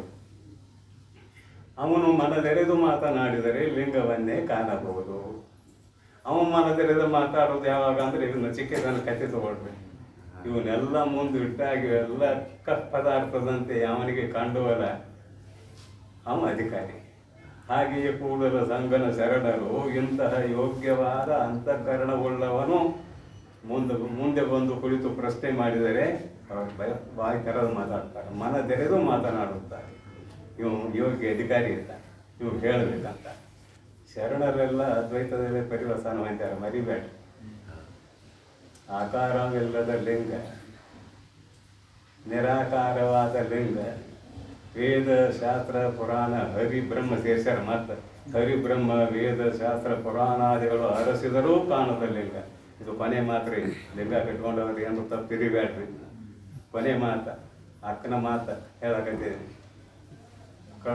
ಕೊರಳಲ್ಲಿ ಕಟ್ಟಿ ಹೆವು, ಕೈಯಲ್ಲಿ ಹಿಡಿದಿ ಹೆವು ಎಂದರು ನರಕಿ ಜೀವಿಗಳು ಅಂತ ಬರೀತಾರೆ. ಅಂದ್ರೆ ದ್ವೈತ ಬಂತಲ್ಲಿ ಹೇಳಲಿಕ್ಕೆ ಕಾರಣ ಏನು, ಹಂಗ ಸುಮ್ಮನೆ ಹೇಳಿಲ್ಲ ಅವರು. ದ್ವೈತಾಪತ್ತಿ ಬಂತಲ್ಲಿ. ಮತ್ತು ಇನ್ನೂ ದ್ವೈತದಲ್ಲೇ ಇದ್ದಾರೆ ಅಂದ್ರೆ ಇವರು ಸ್ವರ್ಗಕ್ಕೆ ನರಕಕ್ಕೆ ಹೋಗೋರು ಬಡವರು ಅಂತಂದ್ರ ಅರ್ಥ. ಅದೇನಂತಾರೆ ಅವರು, ಅದ್ವೈತದ ತನ್ನ ತಾನಿರುತ್ತದೆ ತಾನೇ ಮುಕ್ತ ನೋಡ ಅಥವಾ ತಾನೇ ಚೆನ್ನ ಮಲ್ಲಿ ಕರ್ತನ ನೋಡ ಅಂತ ಮುಗಿಸ್ತಾರೆ ವಚನ. ಇಲ್ಲಿ ಅವ್ರನ್ನ ಯಾಕೆ ನೆನಪು ಮಾಡ್ತೀನಿ ಅಂದ್ರೆ, ಶರಣರಂದ್ರೆ ಪರಮ ಅದ್ವೈತಿಗಳಿದ್ದಾರೆ ಅವರು. ಆದರೆ ಸಾಧನೆಯಲ್ಲಿ ಒಂದಿಷ್ಟು ಭಿನ್ನತೆ ಇದೆ.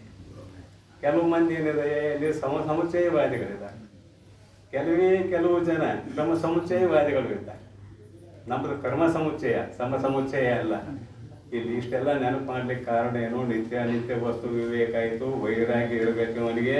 ವೈರಾಗ್ಯ ಅಂದ್ರೆ ಅಧಿಕಾರಿ ಆಗ್ತಾನೋ. ಇನ್ನು ಮೋಕ್ಷತ್ವ ಮುಂದೆ ಇದೆ, ಮೋಕ್ಷತ್ವ ಅದರದ್ದು ವಿವರಣೆ ಇದೆ. ಈಗ ನೋಡೋಣ ವೈರಾಗ್ಯ ಅಂದ್ರೆ ಯಾಗಪ್ಪ. ನಾವು ಊಟ ಮಾಡಬೇಡ್ರಿ ಅಂದಿಲ್ಲ, ಅನಾಸಕ್ತಿಯಿಂದ ಊಟ ಮಾಡ್ರಿ, ಆಸಕ್ತಿಯಿಂದ ಊಟ ಮಾಡಬೇಡ್ರಿ. ಏನು ಹಾಕಿದ್ರು ಹೊಡೆ ತುಂಬುತ್ತದೆ, ಊಟ ಮಾಡಿ. ಅನಾಸಕ್ತಿ ಅಂತೇಳಿ ಇದಕ್ಕೆ. ಆಸಕ್ತಿ ರಣವಿಶ್ವಂಗ ಪುತ್ರದಾರ ಗೃಹಾದಿಷ್ಟು. ಅನಾಸಕ್ತಿಯಿಂದ ಊಟ ಮಾಡಿ. ಮತ್ತಿದೇನಪ್ಪ ಎಲ್ಲ ವೈರಾಗ್ಯ ಅಂತಾರೆ ಇವರು. ಊಟ ಮಾಡೋದು ಬೇಡ, ಏನು ಬಟ್ಟೆ ತೊಟ್ಕೊಳ್ಳೋದು ಬೇಡ, ಏನು ಅಂಜಿಗಿದ್ದೀರಿ. ಊಟ ಮಾಡಿರಿ, ಬಟ್ಟೆ ತೊಟ್ಕೊಳ್ರಿ, ಮಲಗ್ರಿ, ಹೇಳ್ರಿ. ಆದರೆ ಯಾವುದರಲ್ಲಿ ಆಸಕ್ತಿ ಇರಬಾರ್ದು. ಸತ್ಯ ಅನ್ನೋ ಬುದ್ಧಿ ತೆಗೀರಿ, ಅವಾಗ ಆಸಕ್ತಿ ತಾನ ಕಡಿಮೆ ಆಗ್ತದೆ ಅನ್ನೋ ಅಭಿಪ್ರಾಯ. ನೋಡ್ರಿ ಏನ್ ಬರೆದ್ರು, ಇಹ ಪರಂಗಳಲ್ಲಿ ಸ್ರಕ್ ಚಂದನ. ಸ್ರಕ್ ಅಂದ್ರೆ ಮಾಲೆ, ಚಂದನ ಅಂದ್ರೆ ಮೈಗೆ ಲೇಪಿಸಿಕೊಳ್ಳುವಂಥ ಸುಗಂಧ ಪದಾರ್ಥಗಳು. ಈಗಿನ ಕಾಲದಾಗಂತೂ ಬಹಳಷ್ಟು ಬಂದವ. ಎಲ್ಲೆಲ್ಲಿ ಏನೊಂದು ಹೊತ್ತು ಪದಾರ್ಥಗಳು ಬಂದವ.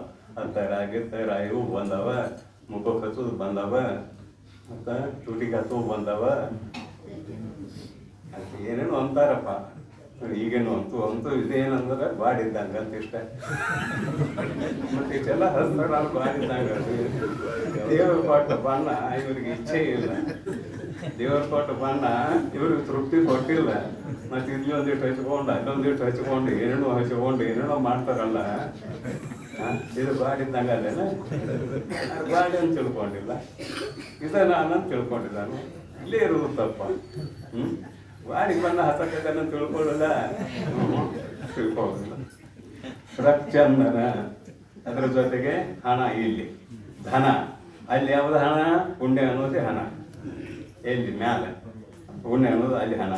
ಧನ, ವನಿತಾದಿ, ವನಿತೆ, ಪುರುಷ ಎರಡು ಸೇರಿಸ್ರಿ. ಅಲ್ಲಿ ಬರೀ ಒಂದೇ ಯಾಕೆ ಸೇರಿಸ್ತೀರಿ? ಏನು ಕೆಲಸ? ಇದು ಹೇಳಿದ್ದೇನೆ ಮಾನ್ಯಮ್ಮೆ. ಇದು ಬಹಳಷ್ಟು ಜನ್ಮಗಳಲ್ಲಿ ಇರುವಂಥದ್ದು. ಇದರಿಂದ ಬಿಡುಗಡೆ ಹೊಂದುವುದು ಅಷ್ಟು ಸುಲಭ ಇಲ್ಲ. ಇದರಿಂದ ಬಿಡುಗಡೆ ಹೊಂದುವುದು ಅಷ್ಟು ಸುಲಭ ಇಲ್ಲ. ಅದನ್ನು ಅಕ್ಕ ಹಾಡಿದರು. ಹೆಣ್ಣಿಗೆ ಗಂಡಾಗಿ ಕಾಡಿತ್ತು ಮಾಯೆ, ಗಂಡಿಗೆ ಹೆಣ್ಣಾಗಿ ಕಾಡಿತ್ತು ಮಾಯೆ. ನಿನ್ನ ಮಾಯೆಗೆ ನಾನು ಅಂಜುವವಳಲ್ಲ. ಧೈರ್ಯವಾಗಿದೆ. ನಿನ್ನ ಮಾಯೆಗೆ ನಾನು ಅಂಜುವವಳು ಅಲ್ಲ.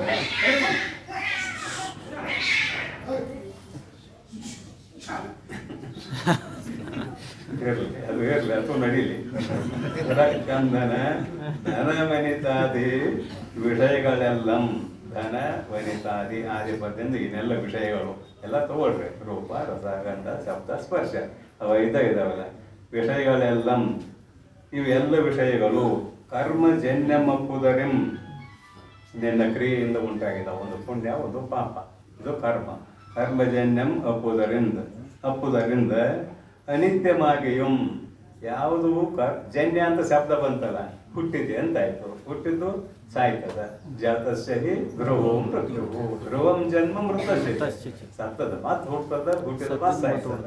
ಮತ್ತು ಹುಟ್ಟು ಸಾವು ತಪ್ಪುದು ಯಾವಾಗ ಅಂದ್ರೆ ನಮ್ಮನ್ನು ನಾವು ತಿಳಿದಾಗಲೇ ತಪ್ಪುದು, ಅಲ್ಲಿವರೆಗೆ ತಪ್ಪುದಿಲ್ಲ. ಜನ್ಯಂ ಅಪ್ಪುದರಿಂದ ಅನಿತ್ಯಮಾಗಿಯುಂ, ಇದು ಹುಟ್ಟಿದ್ದರಿಂದ ಅನಿತ್ಯ, ನಾಶ ಆಗ್ತದ.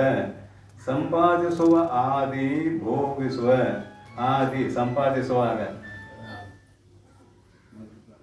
ಭಾಳ ಕಷ್ಟ, ಸಂಪಾದನೆ ಮಾಡುವಾಗ ಭಾಳ ಕಷ್ಟ. ಆಮೇಲೆ ಭೋಗಿಸುವುದು ಅಂತೂ ಅನುಭವಿಸುವುದು, ಭೋಗಿಸುವುದು ಅಂದ್ರೆ ಅನುಭವಿಸುವುದು, ಭೋಗಿಸುವ ಕೊನೆಗೆ ಅಂತ್ಯಗಳಲ್ಲಿ ನೀರಸ.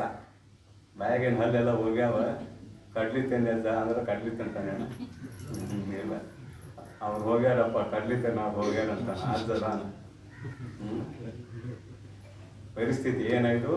ಕಡೆಯೊಳು ಹೇಸಿಗೆ ಮುಸುಗುತ್ತಿರುವುದು ಸಿಡಿಮಿಡಿಯಾದರೆ ಮನಸ್ಸಿಂಗ. ಕೊನೆಗೆ ಯಾಕಪ್ಪ ಈ ಸಂಸಾರ ಮರ ಗಂಟು ಬಿಡ್ತು ಅಂತ ಆಗ, ಈಗಲ್ಲ, ಮುಪ್ಪಾವಸ್ಥೆ ಬಂದಾಗ ಆಗೇನು ಸುದ್ದಿ ಕಡೆಯೊಳು. ಅದಕ್ಕೆ ವಿಚಾರ ಮಾಡಿ, ಯೌವನ ಅವಸ್ಥೆ ಇದ್ದಾಗಲೇ ವಿಚಾರ ಮಾಡಿದಾನೆ. ಕೊನೆಗೆ ಹಿಂಗೆ ಆಗ್ತದ, ಇದರಲ್ಲಿ ಭಾಳ ಆಸಕ್ತಿ ಇಟ್ಕೋಬೇಡ, ಇದನ್ನು ಯಾವುದಕ್ಕೆ ಉಪಯೋಗ ಮಾಡ್ಕೋಬೇಕಾದ್ರೆ ನಿನ್ನನ್ನು ನೀನು ತಿಳಿಯುವುದಕ್ಕೆ ಉಪಯೋಗ ಮಾಡ್ಕೋ.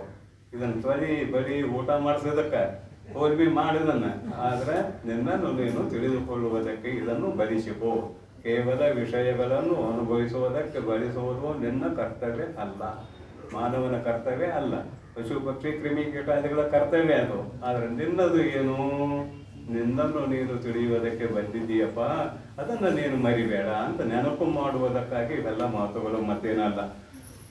ಭೋಗಿಸುವ ಅಂತ್ಯಗಳಲ್ಲಿ ವಿಚಾರಿಸಲು ಹೇಳಿ ಆಯ್ತಲ್ಲ, ವಿಚಾರ ಮಾಡಿದ್ರು ಯಾವಾಗಲೂ ಕಷ್ಟ. ಇದು ಕಷ್ಟ ಸಾಧ್ಯಂ ಆಗಿರುವುದರಿಂ, ಇದು ಸಂಪಾದನೆ ಮಾಡುವಾಗ ಕಷ್ಟ ನಡಕ, ಅದನ್ನು ಜೋಪಾನ ಮಾಡ್ಬೇಕಲ್ಲ. ಕಾದ್ರು ಬಂದಾಗ, ಅವ್ರು ಬಂದಾಗ, ಇವ್ರು ಬಂದಾಗ, ಅಂತಂಬ್ರು ಬೇಡ್ತಾರೆ, ಹೆಂಗಂತೇಳಿ ಅದೆಲ್ಲ ಅದು ಕಷ್ಟ. ವಿದ್ಯಾ ಮಾತ್ರ ನಚೌರ ಹಾರ್ಯಂ ನಚ ರಾಜ್ಯ ಹಾರ್ಯಂ ನ ಭ್ರಾತೃಭಾಜ್ಯಂ ನಚ ಭಾರಕಾರಿ. ಅಧ್ಯಾತ್ಮ ವಿದ್ಯೆ ಅದು ಯಾರ ಕಾಲರೂ ಕತ್ಕೊಂಡು ಹೋಗೋದಿಲ್ಲ, ಅಂತಂಬರು ಪಾರು ಮಾಡ್ಕೊಳ್ಳೋದಿಲ್ಲ. ರಾಜ ಅದೇನೋ ಟ್ಯಾಕ್ಸ್ ಹಾಕಿ ತೊಗೊಂಡು ಹೋಗೋದಿಲ್ಲ, ಅದನ್ನು ಹೊತ್ಕೊಂಡು ಅಡ್ಡಾಡಕ್ಕೆ ಭಾರನೂ ಇಲ್ಲ. ಹಣ ಕಾಯ್ಬೇಕಂದ್ರೆ ಭಾರ ಇದ್ದಂಗೆಲ್ಲ ತಲೆಯಾಗ. ನಿನ್ನಲ್ಲಿರುವ ವಿದ್ಯೆ ಯಾರು ಒಯ್ತಾರೆ? ಯಾರು ಒಯ್ಯುವುದಿಲ್ಲ. ಅದಕ್ಕೆ ಅಧ್ಯಾತ್ಮ ವಿದ್ಯೆ ನಿಜವಾದ ವಿದ್ಯೆ. ಅಧ್ಯಾತ್ಮ ವಿದ್ಯಾನ ಎಲ್ಲ ವಿದ್ಯೆಗಳಲ್ಲಿ ಅಧ್ಯಾತ್ಮ ವಿದ್ಯೆ, ನಿನ್ನನ್ನು ನೀನು ತಿಳಿಯುವಂಥ ವಿದ್ಯೆ, ನಿನ್ನನ್ನು ನಿನಗೆ ತಿಳಿಸಿಕೊಡುವ ವಿದ್ಯೆ ಅಧ್ಯಾತ್ಮ ವಿದ್ಯೆ. ಅದನ್ನು ಸಂಪಾದನೆ ಮಾಡು. ಇದನ್ನೇನು ಸಂಪಾದನೆ ಮಾಡ್ತಿ? ಕಷ್ಟ ಸಾಧ್ಯಂ ಆಗಿರುವುದರಿಂ ವೈರಸ್ಯ ಕಾರಣವಾಗಿಯೂ, ವೈರಾಗ್ಯ ಬರಬೇಕು. ಮುಪ್ಪಾವಸ್ಥೆಯ ನುಡಿಯಬಾರದ ಲಜ್ಜೆಗೊಡುವ ಜರೆಯನ್ನು ಬರದ ನೆಜ್ಕೊಂಡ್ರು. ಆ ಮುಪ್ಪಾವಸ್ಥೆ ಬಂದಾಗ ವೈರಾಗ್ಯ ಬರ್ಬೇಕಾದ್ರೆ ಹೋಗಿ ಮಾರಾಗ ಆಗು ಬರೋದಿಲ್ಲ. ಆಗಾರ ಬಂದತ್ತೇನು ಹೇಳ್ರಿ, ಆಗು ಬರೋದಿಲ್ಲ. ಯಾಕಂದ್ರೆ ಈ ದಾರಿ ಗೊತ್ತಿಲ್ಲ ಪಾಪ ನಮಗೆ, ಈ ದಾರಿ ಗೊತ್ತಿಲ್ಲದೆ ಇರುವುದರಿಂದ ಆಗಲು ವೈರಾಗ್ಯ ಇಲ್ಲ. ಆದರೆ ಯೌವನಾವಸ್ಥೆಯಲ್ಲಿ ಯಾವನಿಗೆ ವೈರಾಗ್ಯ ಬರುತ್ತದೆಯೋ ಅವನು ಸಾಧಕ. ಅಭಾವ ವೈರಾಗ್ಯ ಅಲ್ಲ, ಅವೇನೇನು ಹೇಳ್ಯಾರ, ನಮ್ಗೊಂದು ತಗೊಳ್ಳೋನು. ಆ ಪ್ರಸೂತಿ ಗಿಸೂತಿ ಬಿಡ್ರಿ, ಅವನು ಅಭಾವ ವೈರಾಗ್ಯ ಆಗಬಾರದು. ಎಲ್ಲ ಇದ್ದು ವೈರಾಗ್ಯ ಬರಬೇಕು, ಅವನು ಸಾಧಕ. ಅದಿಲ್ಲದಕ್ಕೆ ಮನೆ ಬಿಟ್ಟು ಬಂದ ಅಂದ್ರೆ ಸಾಧಕ ಅಲ್ಲ. ತನ್ನನ್ನು ತಾನು ತಿಳಿಯುವ ಇಚ್ಛೆಯಿಂದ ಹೊರಬಿದ್ದವನೇ ಮುಮುಕ್ಷು. ಮತ್ತು ಮುಂದೆ ಏನಾರ ಒಂದು ಗುರಿ ಇಟ್ಕೊಂಡ, ಇದು ಮುಂದೆ ನನಗೆ ಪ್ರಾಪ್ತಿ ಆಗ್ತದೆ, ಲೌಕಿಕ ಆತ್ಮ ಮೋಕ್ಷ ಅಲ್ಲ, ಲೌಕಿಕದಲ್ಲಿ ಇದು ನನಗೆ ಪ್ರಾಪ್ತಿ ಆಗ್ತದೆ ಅನ್ನುವ ಇಚ್ಛೆಯಿಂದ ಹೊರಬಿದ್ದವ ಮುಮುಕ್ಷು ಆಗಲಿಕ್ಕೆ ಸಾಧ್ಯವೇ ಇಲ್ಲ. ಮುಮುಕ್ಷು ಯಾರಪ್ಪ ಅಂತ ಕೇಳಿದ್ರೆ ಯೌವನಾವಸ್ಥೆ ಬಂದಿರಬೇಕು, ಎಲ್ಲ ಸೌಕರ್ಯ ಇರಬೇಕು, ಇದು ಅನಿತ್ಯ ಅನ್ನುವ ಜ್ಞಾನ ಆಗಬೇಕು, ಅವಾಗ ಮುಖ ಆಗಬೇಕು ಈ ಕಡೆ. ಅದು ನಿಜವಾದ ವೈರಾಗ್ಯ. ವೈರಾಗ್ಯ ಅಂದ್ರೆ ಸುಮ್ಮನೆ ಅಲ್ಲ. ಕಷ್ಟ ಸಾಧ್ಯವಾಗಿರುವುದರಿಂದ ವೈರಸ್ಯ ಕಾರಣಂ ಆಗಿಯುಂ, ಇನ್ನೊಂದೆಷ್ಟು ಬರೀತಾರೆ. ನಮ್ಮ ಗೆಳೆಯರು ಯಾರು ಅಂತ ಕೇಳಿದ್ರೆ ಕಾಮ, ಕ್ರೋಧ, ಲೋಭ, ಮೋಹ, ಮದ, ಮತ್ಸರ. ನಿಮಿತ್ತ ಬರಿಗಳೆನಿಪ ತನುವನೇಕ ಬರಿದ್ದೆ ಭವಂಗಳಲ್ಲಿ ನಿನಗೊಂದು ತನು ಇದನಿತ್ತು ಘನಸೆಂಬು ಲಿಂಗವಾಗಿರಲಲ್ಲೇ ಮನುಜ ಕೇಳ್ತಾರೆ ನಿಜಗೊಂಡು. ಅನಿಮಿತ್ತ ವೈರಿಗಳು, ನಿಮಿತ್ತಿಲ್ಲದೆ ವೈರಿಗಳು ನಮ್ಮಲ್ಲಿದ್ದಾರೆ. ಕಾಮ, ಕ್ರೋಧ, ಲೋಭ, ಮೋಹ, ಮದ, ಮತ್ಸರ ಅನ್ನುವ 6 ವೈರಿಗಳು. ಇದು ಅರಿಸಡ್ ವರ್ಗ. ಸನ್ನಿಹಿತವಾಗಿ ಇವೇನು ಮಾಡ್ಯಾವ ಅಂತ ಕೇಳಿದರೆ ಜ್ಞಾನ ಮಾರ್ಗಕ್ಕೆ ನಮ್ಮನ್ನು ಬಿಡ್ತಾ ಇಲ್ಲ. ಇವು ಪ್ರತಿಬಂಧಕ. ನಮಗೆ ಜ್ಞಾನ ಮಾರ್ಗಕ್ಕೆ ಇವು ನಮ್ಮನ್ನು ಬಿಡ್ತಾನೆ ಇಲ್ಲ. ಅರಿವರ್ಗ ಸನ್ನಿಹಿತವಾಗಿ ಜ್ಞಾನ ಪ್ರತಿಬಂಧಕವಾಗಿರುವುದರಿಂದ, ಜ್ಞಾನ ಮಾರ್ಗಕ್ಕೆ ಪ್ರತಿಬಂಧಕ ಆಗಿರುವುದರಿಂದ ನಿತ್ಯಾನಂದ ಪದ ಪ್ರತಿಬಂಧಕವಾಗಿ ನಿತ್ಯವಾದ ಆನಂದದ ಸ್ವರೂಪವನ್ನು ಪಡೆಯುವುದಕ್ಕೆ ಪ್ರತಿಬಂಧಕವಾಗಿ ಕಾಮಕ್ರೋಧಾದಿಗಳು. ಯೌವನ ಅವಸ್ಥೆಯಲ್ಲಿ ನಾವೇನು ಪ್ರೀತಿ ಮಾಡ್ತೇವೆ ಗೊತ್ತದಿಲ್ಲ ನಿಮ್ಗೆ. ಕಾಮ, ಮೊದಲು ಕಾಮ, ಆಮೇಲೆ ಕ್ರೋಧ, ಲೋಭ, ಮೋಹ, ಮದ, ಮತ್ಸರ ಎಲ್ಲ ಇಟ್ಕೊಂಡು ಅದಕ್ಕೆ ಕಾಮ ಮೊದಲಿಟ್ಟಿದ್ದಾನೆ. ಕಾಮ ಅಂದ್ರೆ ಆಸೆ.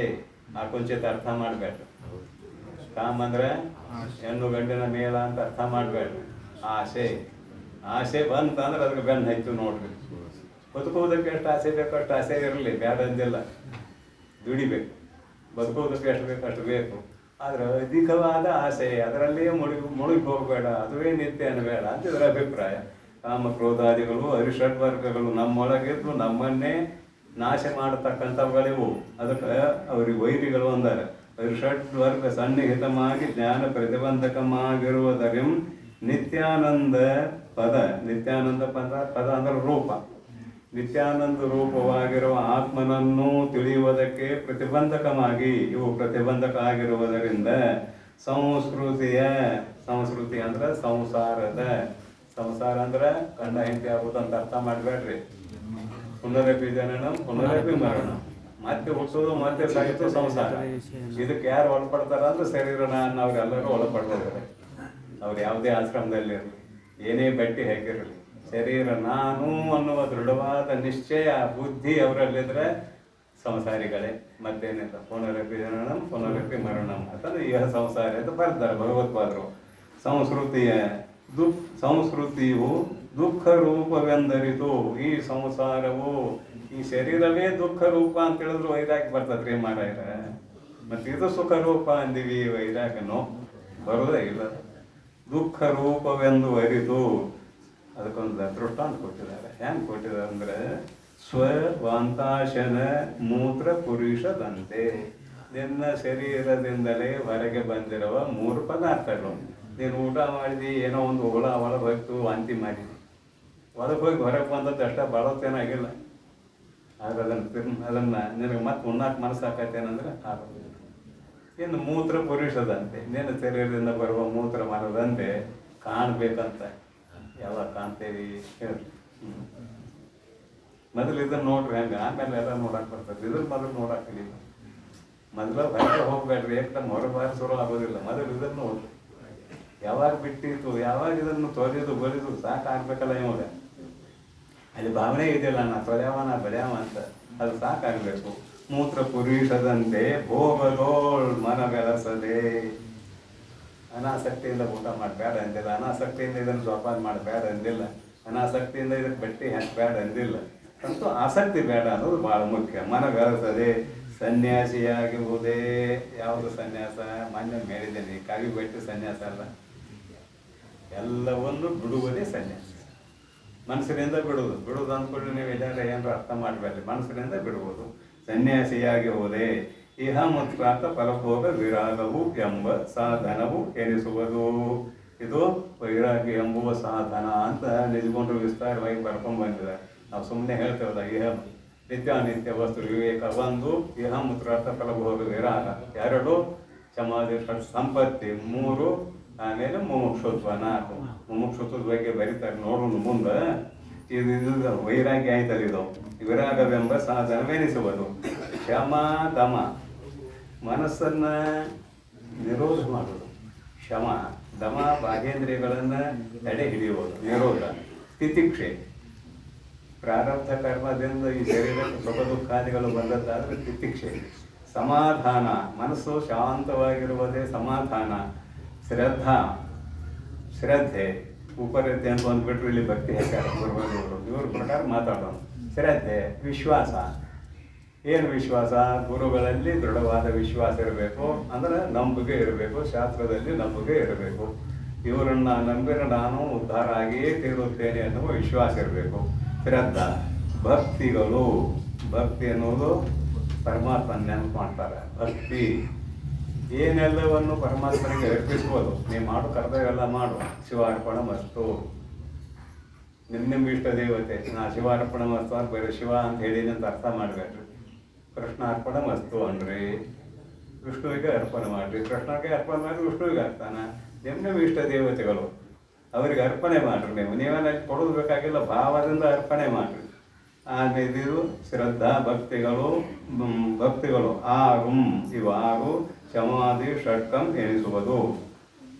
ಅದರೊಳು ಅಂತಃಕರಣ ನಿಗ್ರಹವೇ ಸಮವಕ್ಕು ಅವರ ವಿವರಣೆ ಮಾಡ್ತಾರೆ. ಅಂತಃಕರಣ ನಿಗ್ರಹ ಅಂದ್ರೆ ಮನೋನಿಗ್ರಹ, ಮುಖ್ಯವಾಗಿ ಮನಸ್ಸ ಹರಿದಾಡೋದು ಭಾಳ. ಅದ್ರಿಂದ ಬುದ್ಧಿ ಹೋಗಿ ನಿಶ್ಚಯ ಮಾಡೋದಷ್ಟ ಕೆಲಸ ಅದರ್ತವೆ. ಇದು ಬೇಕು ಇದು ಬೇಡ ಅಂತ ನಿಶ್ಚಯ ಮಾಡೋದಷ್ಟ ಅದರ ಕೆಲಸ. ಮನಸ್ಸು, ಬುದ್ಧಿ, ಚಿತ್ತು ಹಿಡಿದಿಟ್ಟುಕೊಳ್ಳೋದಷ್ಟ ಅದರ ಕೆಲಸ. ಅಹಂಕಾರ ಅದೆಲ್ಲವರಲ್ಲೂ ನಾನು ಅಂತ ಬೆರೀತದೆ. ಸದ್ರೂಪದಲ್ಲಿ ಬೆರೀತದೆ, ಅಸದ್ರೂಪದಲ್ಲಿ ಬೆರೀತದೆ. ಅಹಂಕಾರ ಅಂದ್ರೆ ಮನಸ್ಸಿಂದ ಭಾಳ ಆಟ ಇದೆ ಇಲ್ಲಿ. ಅದಕ್ಕೆ ಬರೆದರು, ಮನ ಏವ ಮನುಷ್ಯಾನಾಂ ಕಾರಣಂ ಬಂಧ ಮೋಕ್ಷಯೋ ಬಂಧಾಯ ವಿಷಯಾಸಕ್ತಂ ಮುಕ್ತೈ ನಿರ್ವಿಷಯಂ ಸ್ಮೃತಂ. ವಿಷಯದಲ್ಲಿ ಆಸಕ್ತಿ ಇತ್ತು ನನ್ನ ಮನಸ್ಸಿಗೆ ಬಂಧನ, ವಿಷಯದಲ್ಲಿ ನಿರಾಸಕ್ತಿ ಹೊಂದಿದೆ ಅದೇ ಮೋಕ್ಷದ ಮಾರ್ಗ ಅಂತ ಬರ್ತಾರೆ. ಮನಸ್ಸಿನ ಆಟ ಇದೆಲ್ಲ. ಶಾಸ್ತ್ರವೂ ಕೂಡ ಮನಸ್ಸಿಗೆ ತಿಳಿದು ಎಲ್ಲ ಮನಸ್ಸಿಗೆ ಸಂಬಂಧಪಟ್ಟದ್ದು. ವ್ಯವಹಾರ, ಇಡೀ ವ್ಯವಹಾರ, ಪಾರಮಾರ್ಥಿಕ ಲೌಕಿಕ ಎಲ್ಲ ವ್ಯವಹಾರ ಮನಸ್ಸಿಗೆ ಸಂಬಂಧಪಟ್ಟದ್ದು. ಇವೆಲ್ಲ ಸಹಾಯಕಷ್ಟೇ, ಇವು ಎಲ್ಲ ಇಂದ್ರಿಯಗಳು, ಮುಖ್ಯವಾಗಿ ಮನಸ್ಸು. ಅದಕ್ಕಾಗಿ ಇಲ್ಲಿ ಅಂದರು ಶಮವಕ್ಕುಂ, ಮನ ನಿನ್ನ ಅಧೀನದಲ್ಲಿರಬೇಕು. ಶಮವಕ್ಕುಂ ಶಮಾಧಿ. ಅದರೊಳು ಅಂತಃಕರಣ ನಿಗ್ರಹವೇ ಶಮವು ಹಕ್ಕುಂ, ಬಾಹ್ಯಕರಣ ನಿಗ್ರಹವೇ ದಮವು ಹಕ್ಕುಂ. ದಮಮಕ್ಕುಂ ಮಾಡ್ಯಾರಿಲ್ಲಿ, ದಮವು ಹಕ್ಕುಂ. ದಮ ಆಗ್ತದೆ ಅಂದ್ರೆ ಬಾಹ್ಯೇಂದ್ರಿಯ ನಿಗ್ರಹ. ಅದು ಮೊನ್ನೆ ಹೇಳಿದ್ದೇನೆ, ನೆನಪು ಮಾಡಿದ್ದೇನೆ. ಹಂಗಾರೆ ಕಣ್ಣು ಕಟ್ಕೊಂಡು ಆಟಾಡೋದೇನೋ ನಿಗ್ರಹ ಅಂದರೆ ಕಿವ್ಯಾಗ ಅರಳಿ ಇಟ್ಕೊಂಡು ಹೋಗೋದೇನೋ. 2 ಗೋಲಕ ಇದಾವೆ, 2 ತಗೋತೇನೆ. ಇದು ಒಂದು ಇಂದ್ರಿಯನ ಅಂದ್ಬಿಟ್ಟು ಹೆಚ್ಚಿಕೊಳ್ಳೋದೇನೋ ಅಂದ್ರೆ ಅಲ್ಲ. ಮತ್ತೇನಂದ್ರೆ ರಾಗದ್ವೇಷ ರಹಿತನಾಗಿ ವ್ಯವಹರಿಸು. ಇಂದ್ರಿಯಸ್ಯೇಂದ್ರಿಯಸ್ಯಾರ್ಥೆ ರಾಗದ್ವೇಷವು ವ್ಯವಸ್ಥಿತವು ತಯೋ ವಶಂ ನ ಆಗಚ್ಚೆ. ಆ ಎರಡಕ್ಕೂ ನೀ ಅಧೀನ ಆಗಬೇಡ. ರಾಗನೂ ಬೇಡ, ದ್ವೇಷನೂ ಬೇಡ. ಕಣ್ಣು ನೋಡ್ಲಿ, ಯಾರು ಬೇಡ ಅಂತಾರಲ್ಲ, ರಾಗ ಬೇಡ, ದ್ವೇಷ ಬೇಡ. ಕಿವಿ ಕೇಳಲಿ, ರಾಗ ಬೇಡ, ದ್ವೇಷ ಬೇಡ. ಹಾಗೆ ಕೈ ಏನಾದರೂ ಮುಟ್ಲಿ, ರಾಗ ಬೇಡ, ದ್ವೇಷ ಬೇಡ ಅಂತೂ ಎಲ್ಲ ಇಂದ್ರಿಯಗಳು ತಮ್ಮ ವ್ಯವಹಾರದಲ್ಲಿ ಪ್ರವೇಶಿಸುತ್ತವೆ. ಅದರಲ್ಲಿ ರಾಗದ್ವೇಷ ರಹಿತನಾಗೂ ನೀನೇ ಸಾಧಕ, ರಾಗದ್ವೇಷ ಸಹಿತನಾದೇ ನೀನೇ ಬದ್ಧ, ನೀನೇ ಬಂಧನಕ್ಕೆ ಒಳಪಡುವವನು. ಅದಕ್ಕಾಗಿ ಇಲ್ಲಿ ನಿಗ್ರಹ, ಬಹಿರಿಂದ್ರಿಯ ನಿಗ್ರಹ ಅಂದರೆ ಏನು ಅಂತ ಕೇಳಿದರೆ ರಾಗದ್ವೇಷ ರಹಿತನಾಗಿ ವ್ಯವಹರಿಸುವುದು. ಸ್ಥಿತಿ ಏನಾಯಿತು?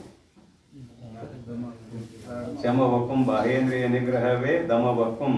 ಪ್ರಾರಬ್ಧ ಸಿದ್ಧಮಾದ ತಾಪತ್ರಯ ಶೀತೋಷ್ಣಾದಿ ದುಃಖಂಗಳಂ ಸೈರಿಪುದೇ ತಿತಿಕ್ಷಯಕ್ಕಂ. ಪ್ರಾರಬ್ಧ ಕರ್ಮದಿಂದ ಇದಕ್ಕೆ ಏನು ಸುಖ ದುಃಖ ಬರ್ತಲ್ಲ ಸ್ಥೂಲ ಶರೀರಕ್ಕೆ, ಅವುಗಳನ್ನು ಸಹಿಸುವುದೇ. ಅದು ಮನಸ್ಸು ಸಹಿಸಬೇಕು, ಇದೇ ಪಾಪ ಜಲ ಆಯ್ತು. ಅವುಗಳನ್ನು ಸಹಿಸುವುದೇ ತಿತಿಕ್ಷ ಅಂತ ಕರೀತಾರೆ. ತಿತಿಕ್ಷಯಕ್ಕಂ.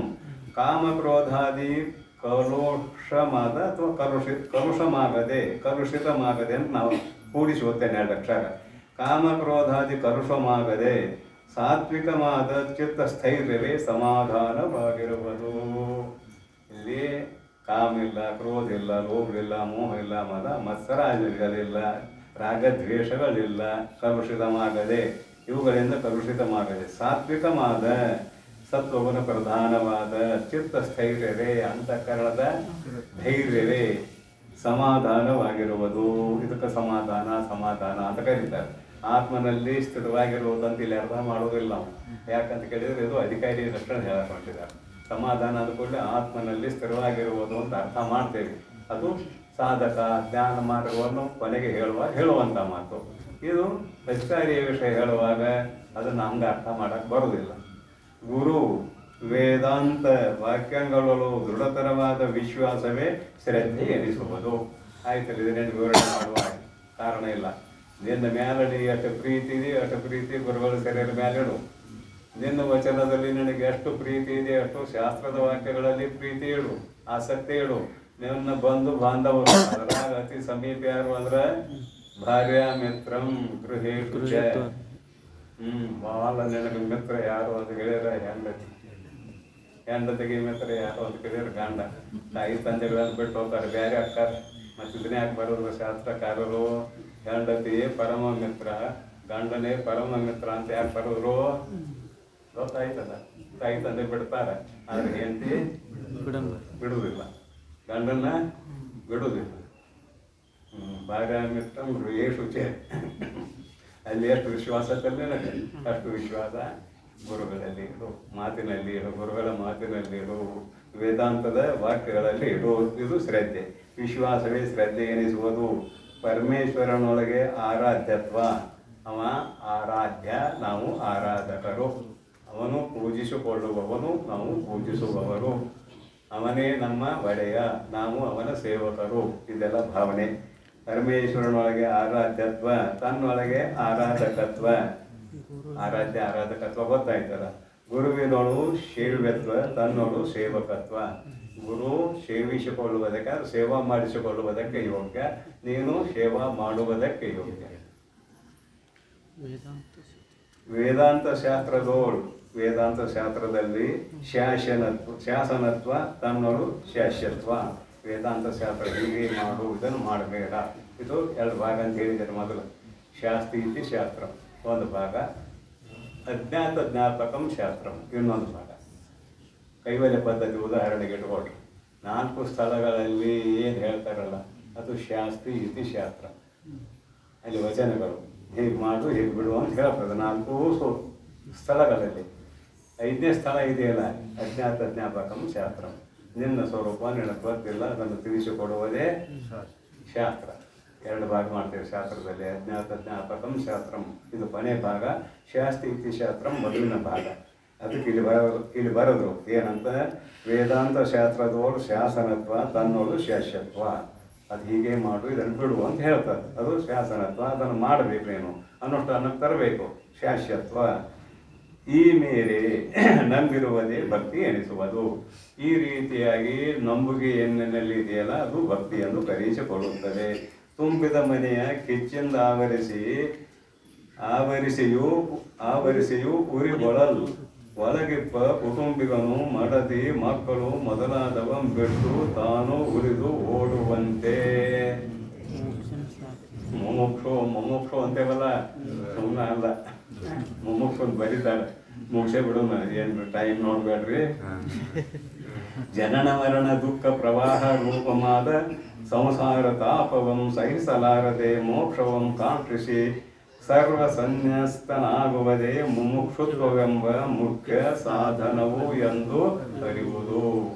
ನೋಡ್ರಿ ಹೆಂಗೆ ಬರೀತಾರೆ. ಹೆಂಗೆ ಓಡ್ಬೇಕಂದ್ರೆ, ಮನ್ಯಾಗ ಬೆಂಕಿ ಬಿತ್ತಂದ್ರೆ ಯಾರ್ಯಾರನ್ನು ಪ್ರೀತಿ ಮಾಡ್ತಿದ್ದೇವ ಕುಟುಂಬಿಗ? ಹೆಂಡತಿ ಪ್ರೀತಿ ಮಾಡ್ತಿದ್ದ, ಮಕ್ಕಳನ್ನ ಪ್ರೀತಿ ಮಾಡ್ತಿದ್ದ, ಅದನ್ನಟ ಬರ್ತಾರೆ. ತಾಯಿ ತಂದೆನ ಪ್ರೀತಿ ಮಾಡ್ತಿದ್ದಿಲ್ಲ ಗೊತ್ತಿಲ್ಲ. ನಂತೂ ಬೆಂಕಿ ಬಿತ್ತಂದ್ರೆ ಅವ್ರನ್ನ ಯಾರನ್ನೂ ನೋಡೋದಿಲ್ಲ. ಮೊದಲು ನಾ ಬದುಕಿರೋ ಸಾಕಂತ ಓಡಿ ಹೋಗ್ಕ, ಯಾಕೆ ಅಲ್ಲಿದ್ನಾರು ಸುಟ್ಕೊಂಡು ಸಾಯ್ತೀನಿ ಅಂತ ಓಡಿ ಹೋಗ್ಕ. ಇಂಥದ್ದು ಊಟ ಅಂದ್ಬಿಟ್ರೆ ಬೆದ್ಕೊಂಡ್ರು ಸಂಸಾರ ಹಂಗೆ ಕಾಣ್ಬೇಕಂತ. ನಾ ಇಲ್ಲಿ ಅಂದ್ರೆ ಜನನ ಮರಣಕ್ಕೆ ಒಳಪಟ್ಟು ತಾಪತ್ರಯವೆಂಬುವ ಅಗ್ನಿಯಲ್ಲಿ ಬೆಂದು ಹೋಗುತ್ತೇನೆ ಅನ್ನುವ ಇಚ್ಛೆಯಿಂದ ಮನೆ ಬಿಡಬೇಕು. ಆ ಇಚ್ಛೆಯಿಂದ ಮನೆ ಬಿಟ್ಟು ಅವ್ರು ಎಷ್ಟು ಮಂದಿ ಇದಾರೋ ನನಗೆ ಗೊತ್ತಿಲ್ಲ. ಆ ಇಚ್ಛೆಯಿಂದಲೇ ಮನೆ ಬಿಡಬೇಕು. ನಿಜವಾಗಿ ನನ್ನನ್ನು ನಾನು ತಿಳಿಯಬೇಕು ಅನ್ನುವ ಇಚ್ಛೆ ಬಹಳ ಮುಖ್ಯ. ಏನೆಲ್ಲ ಸೌಕರ್ಯ ಇದ್ದಾಗಲೂ ಕೂಡ ಜನನ ಮರಣ 2 ಕಟ್ಟಿಟ್ಟ ಬುದ್ಧಿ. ಇಲ್ಲಿ ಆಧ್ಯಾತ್ಮಿಕ, ಆದಿಭೌತಿಕ, ಆದಿದೈವಿಕ ತಾಪಗಳು. ಈ ತಾಪಗಳಲ್ಲಿ ಬಂದು ಬಸವಳಿದು ಹೋಗಿದ್ದೇನೆ, ಇದರ ಸುದ್ದಿ ಬೇಡಪ್ಪ ನನಗೆನ್ನುವಂತಹ ಬುದ್ಧಿ ಬಂದು ಯಾವನು ಗೃಹವನ್ನು ತ್ಯಾಗ ಮಾಡಿ ಗುರು ಸನ್ನಿಧಿಗೆ ಬರುತ್ತಾನೆಯೋ ಅವನು ಮುಮುಕ್ಷು ಎಂದು ಕರೆಸಿಕೊಳ್ಳುತ್ತಾನೆ. ಇದು ಬಹಳಷ್ಟು ಮುಖ್ಯವಾದ ವಿಚಾರ ಅಂತ ಹೇಳಿದ್ರು ಅವರು. ಗೃಹಸ್ಥರಿಗೆ ಹೇಳಿದಾರಂತ ಮೊನ್ನೆ ಹೇಳಿದ್ದೇನೆ, ಇಲ್ಲಿ ಮಾಡದೆ ಮಕ್ಕಳು ಎಲ್ಲರನ್ನು ಬಿಟ್ಟು ಹೊರಗೆ ಬರ್ರಿ, ನೀವು ಮುಮುಕ್ಷುಗಳು ಆಗ್ತೀರಿ ಅಂತ ಮೊನ್ನೆ ಹೇಳಿದ್ದೇನೆ. ಮದುವೆ ಮಾಡಿಕೊಳ್ಳದೆ ಇದ್ದವ್ರಷ್ಟು ಅಂತ ಅಲ್ಲ ಅರ್ಥ. ನೀವು ಮದುವೆ ಮಾಡಿಕೊಂಡವರು ಕೂಡ ಸನ್ಯಾಸಿಗಳಾಗಲಿಕ್ಕೆ ಅಧಿಕಾರ ಇದೆ, ಶಾಸ್ತ್ರ ಕೇಳಲಿಕ್ಕೆ ಅಧಿಕಾರ ಇದೆ, ನೀವು ಇದ್ದಲ್ಲಿ ಇದ್ದು ಕೇಳಲಿಕ್ಕೆ ಅಧಿಕಾರ ಇದೆ. ಸನ್ಯಾಸಿಗಳು ಮನಸ್ಸಿನಿಂದ ಆಗಲಿ. ಮೊನ್ನೆ ಹೇಳಿದ್ದೇನೆ, ಅವರಿಗೆ ಅವರಂತೆ ನಿಮಗೆ ನಿಮ್ಮಂತೆ, ಗೊತ್ತಾಯ್ತಾ? ಅವರಿಗೆ ಅವರಂತೆ, ಹೆಂಡತಿ ಮಕ್ಕಳಿಗೆ ಅವರಂತೆ, ನೀನು ನಿನ್ನಂತೆ. ನಾನು ಇವರಿಗೆ ಸಂಬಂಧಪಟ್ಟವ ಅಂತ, ಇವರು ನನಗೆ ಸಂಬಂಧಪಟ್ಟವರಲ್ಲ ಅಂತ ನಿಶ್ಚಯ ಮಾಡಿ. ನೀನು ನಿನ್ನಂತೆ ಅಂದ್ರೆ ಏನರ್ಥ? ಇವರು ಬೇರೆ, ನಾನು ಬೇರೆ, ಇವರಿಗೂ ನಮಗೂ ಸಂಬಂಧವೇ ಇಲ್ಲ. ಋಣಾನುಬಂಧಿಗಳು ಅಷ್ಟೇ. ನಾವು ಪರಸ್ಪರ ಸಾಲ ಮಾಡಿದ್ದೇವೆ, ಇದು ಋಣಾನುಬಂಧ ಅಷ್ಟೇ ಸಂಬಂಧ. ಅವರಲ್ಲಿ ಅವರಂತೆ ಇರು, ಬೇಡ ಅಂತಲ್ಲ. ನೀನು ನಿನ್ನಂತೆ ಇರು, ನಾನು ತಟಸ್ಥ ಅನ್ನೋ ಭಾವನೆ ಇರುವಂತ ಮುಖ್ಯವಾದ ಅಭಿಪ್ರಾಯ. ಮಾಡದಿ ಮಕ್ಕಳು ಮೊದಲಾದವಂ ಇವೆಲ್ಲವರನ್ನು ಬಿಟ್ಟು ತಾನು ಉಳಿದು ಓಡುವಂತೆ, ಒಬ್ಬ ಕುಟುಂಬಿಕ ಓಡುವಂತೆ ಜನನ ಮರಣ ದುಃಖ ಪ್ರವಾಹ ರೂಪಮಾದ ಸಂಸಾರ ತಾಪವಂ ಹೇಳಿದ್ನೆಲ್ಲ. ಸಂಸಾರದಲ್ಲಿ ಆದಿ ಭೌತಿಕ ಆದಿ ದೈವಿಕ ಇತ್ಯಾದಿ ತಾಪಗಳು ಸಹಿಸಲಾರದೆ ಮೋಕ್ಷವಂ ಕಾಂಕ್ಷಿಸಿ, ಮೋಕ್ಷವನ್ನು ಬಯಸಿ, ಇದರಿಂದ ಬಿಡುಗಡೆಯನ್ನು ಬಯಸಿ. ಬಿಡುಗಡೆ ಅಂತ ಈಗೆಲ್ಲ ಸಾಧನಾವಸ್ಥೆಯಲ್ಲಿ ಹೆಂಗೆ ಹೇಳ್ತೇನೆ ನಾ, ಮುಂದೆ ಸಿದ್ಧಾವಸ್ಥೆಗೆ ಬಂದಾಗ ಮೋಕ್ಷ ಅಂದ್ರೆ ಏನು ಅನ್ನೋದು ಅದು ಬೇರೆ ಅರ್ಥ ಇದೆ. ಅದು ಬೇರೆ ಅರ್ಥ ಇದೆ, ಅದನ್ನ ಇಲ್ಲಿ ಹೇಳುವುದಿಲ್ಲ. ಅದು ನೀವು ಹೇಳಿ ತಪ್ಪದ. ಅಭಿಮಾನ ಸೋಡ ಮುಕ್ತಿ ಇರೋ ಕೂಡ ಭಾಳ ಓದಿದಿ, ನಾವು ಓದಿದ್ದೀನಿ ಅನ್ನೋ ಅಭಿಮಾನ ಬಿಡು, ಈಗಲೇ ಮುಕ್ತ ಆಗ್ತೀವಿ.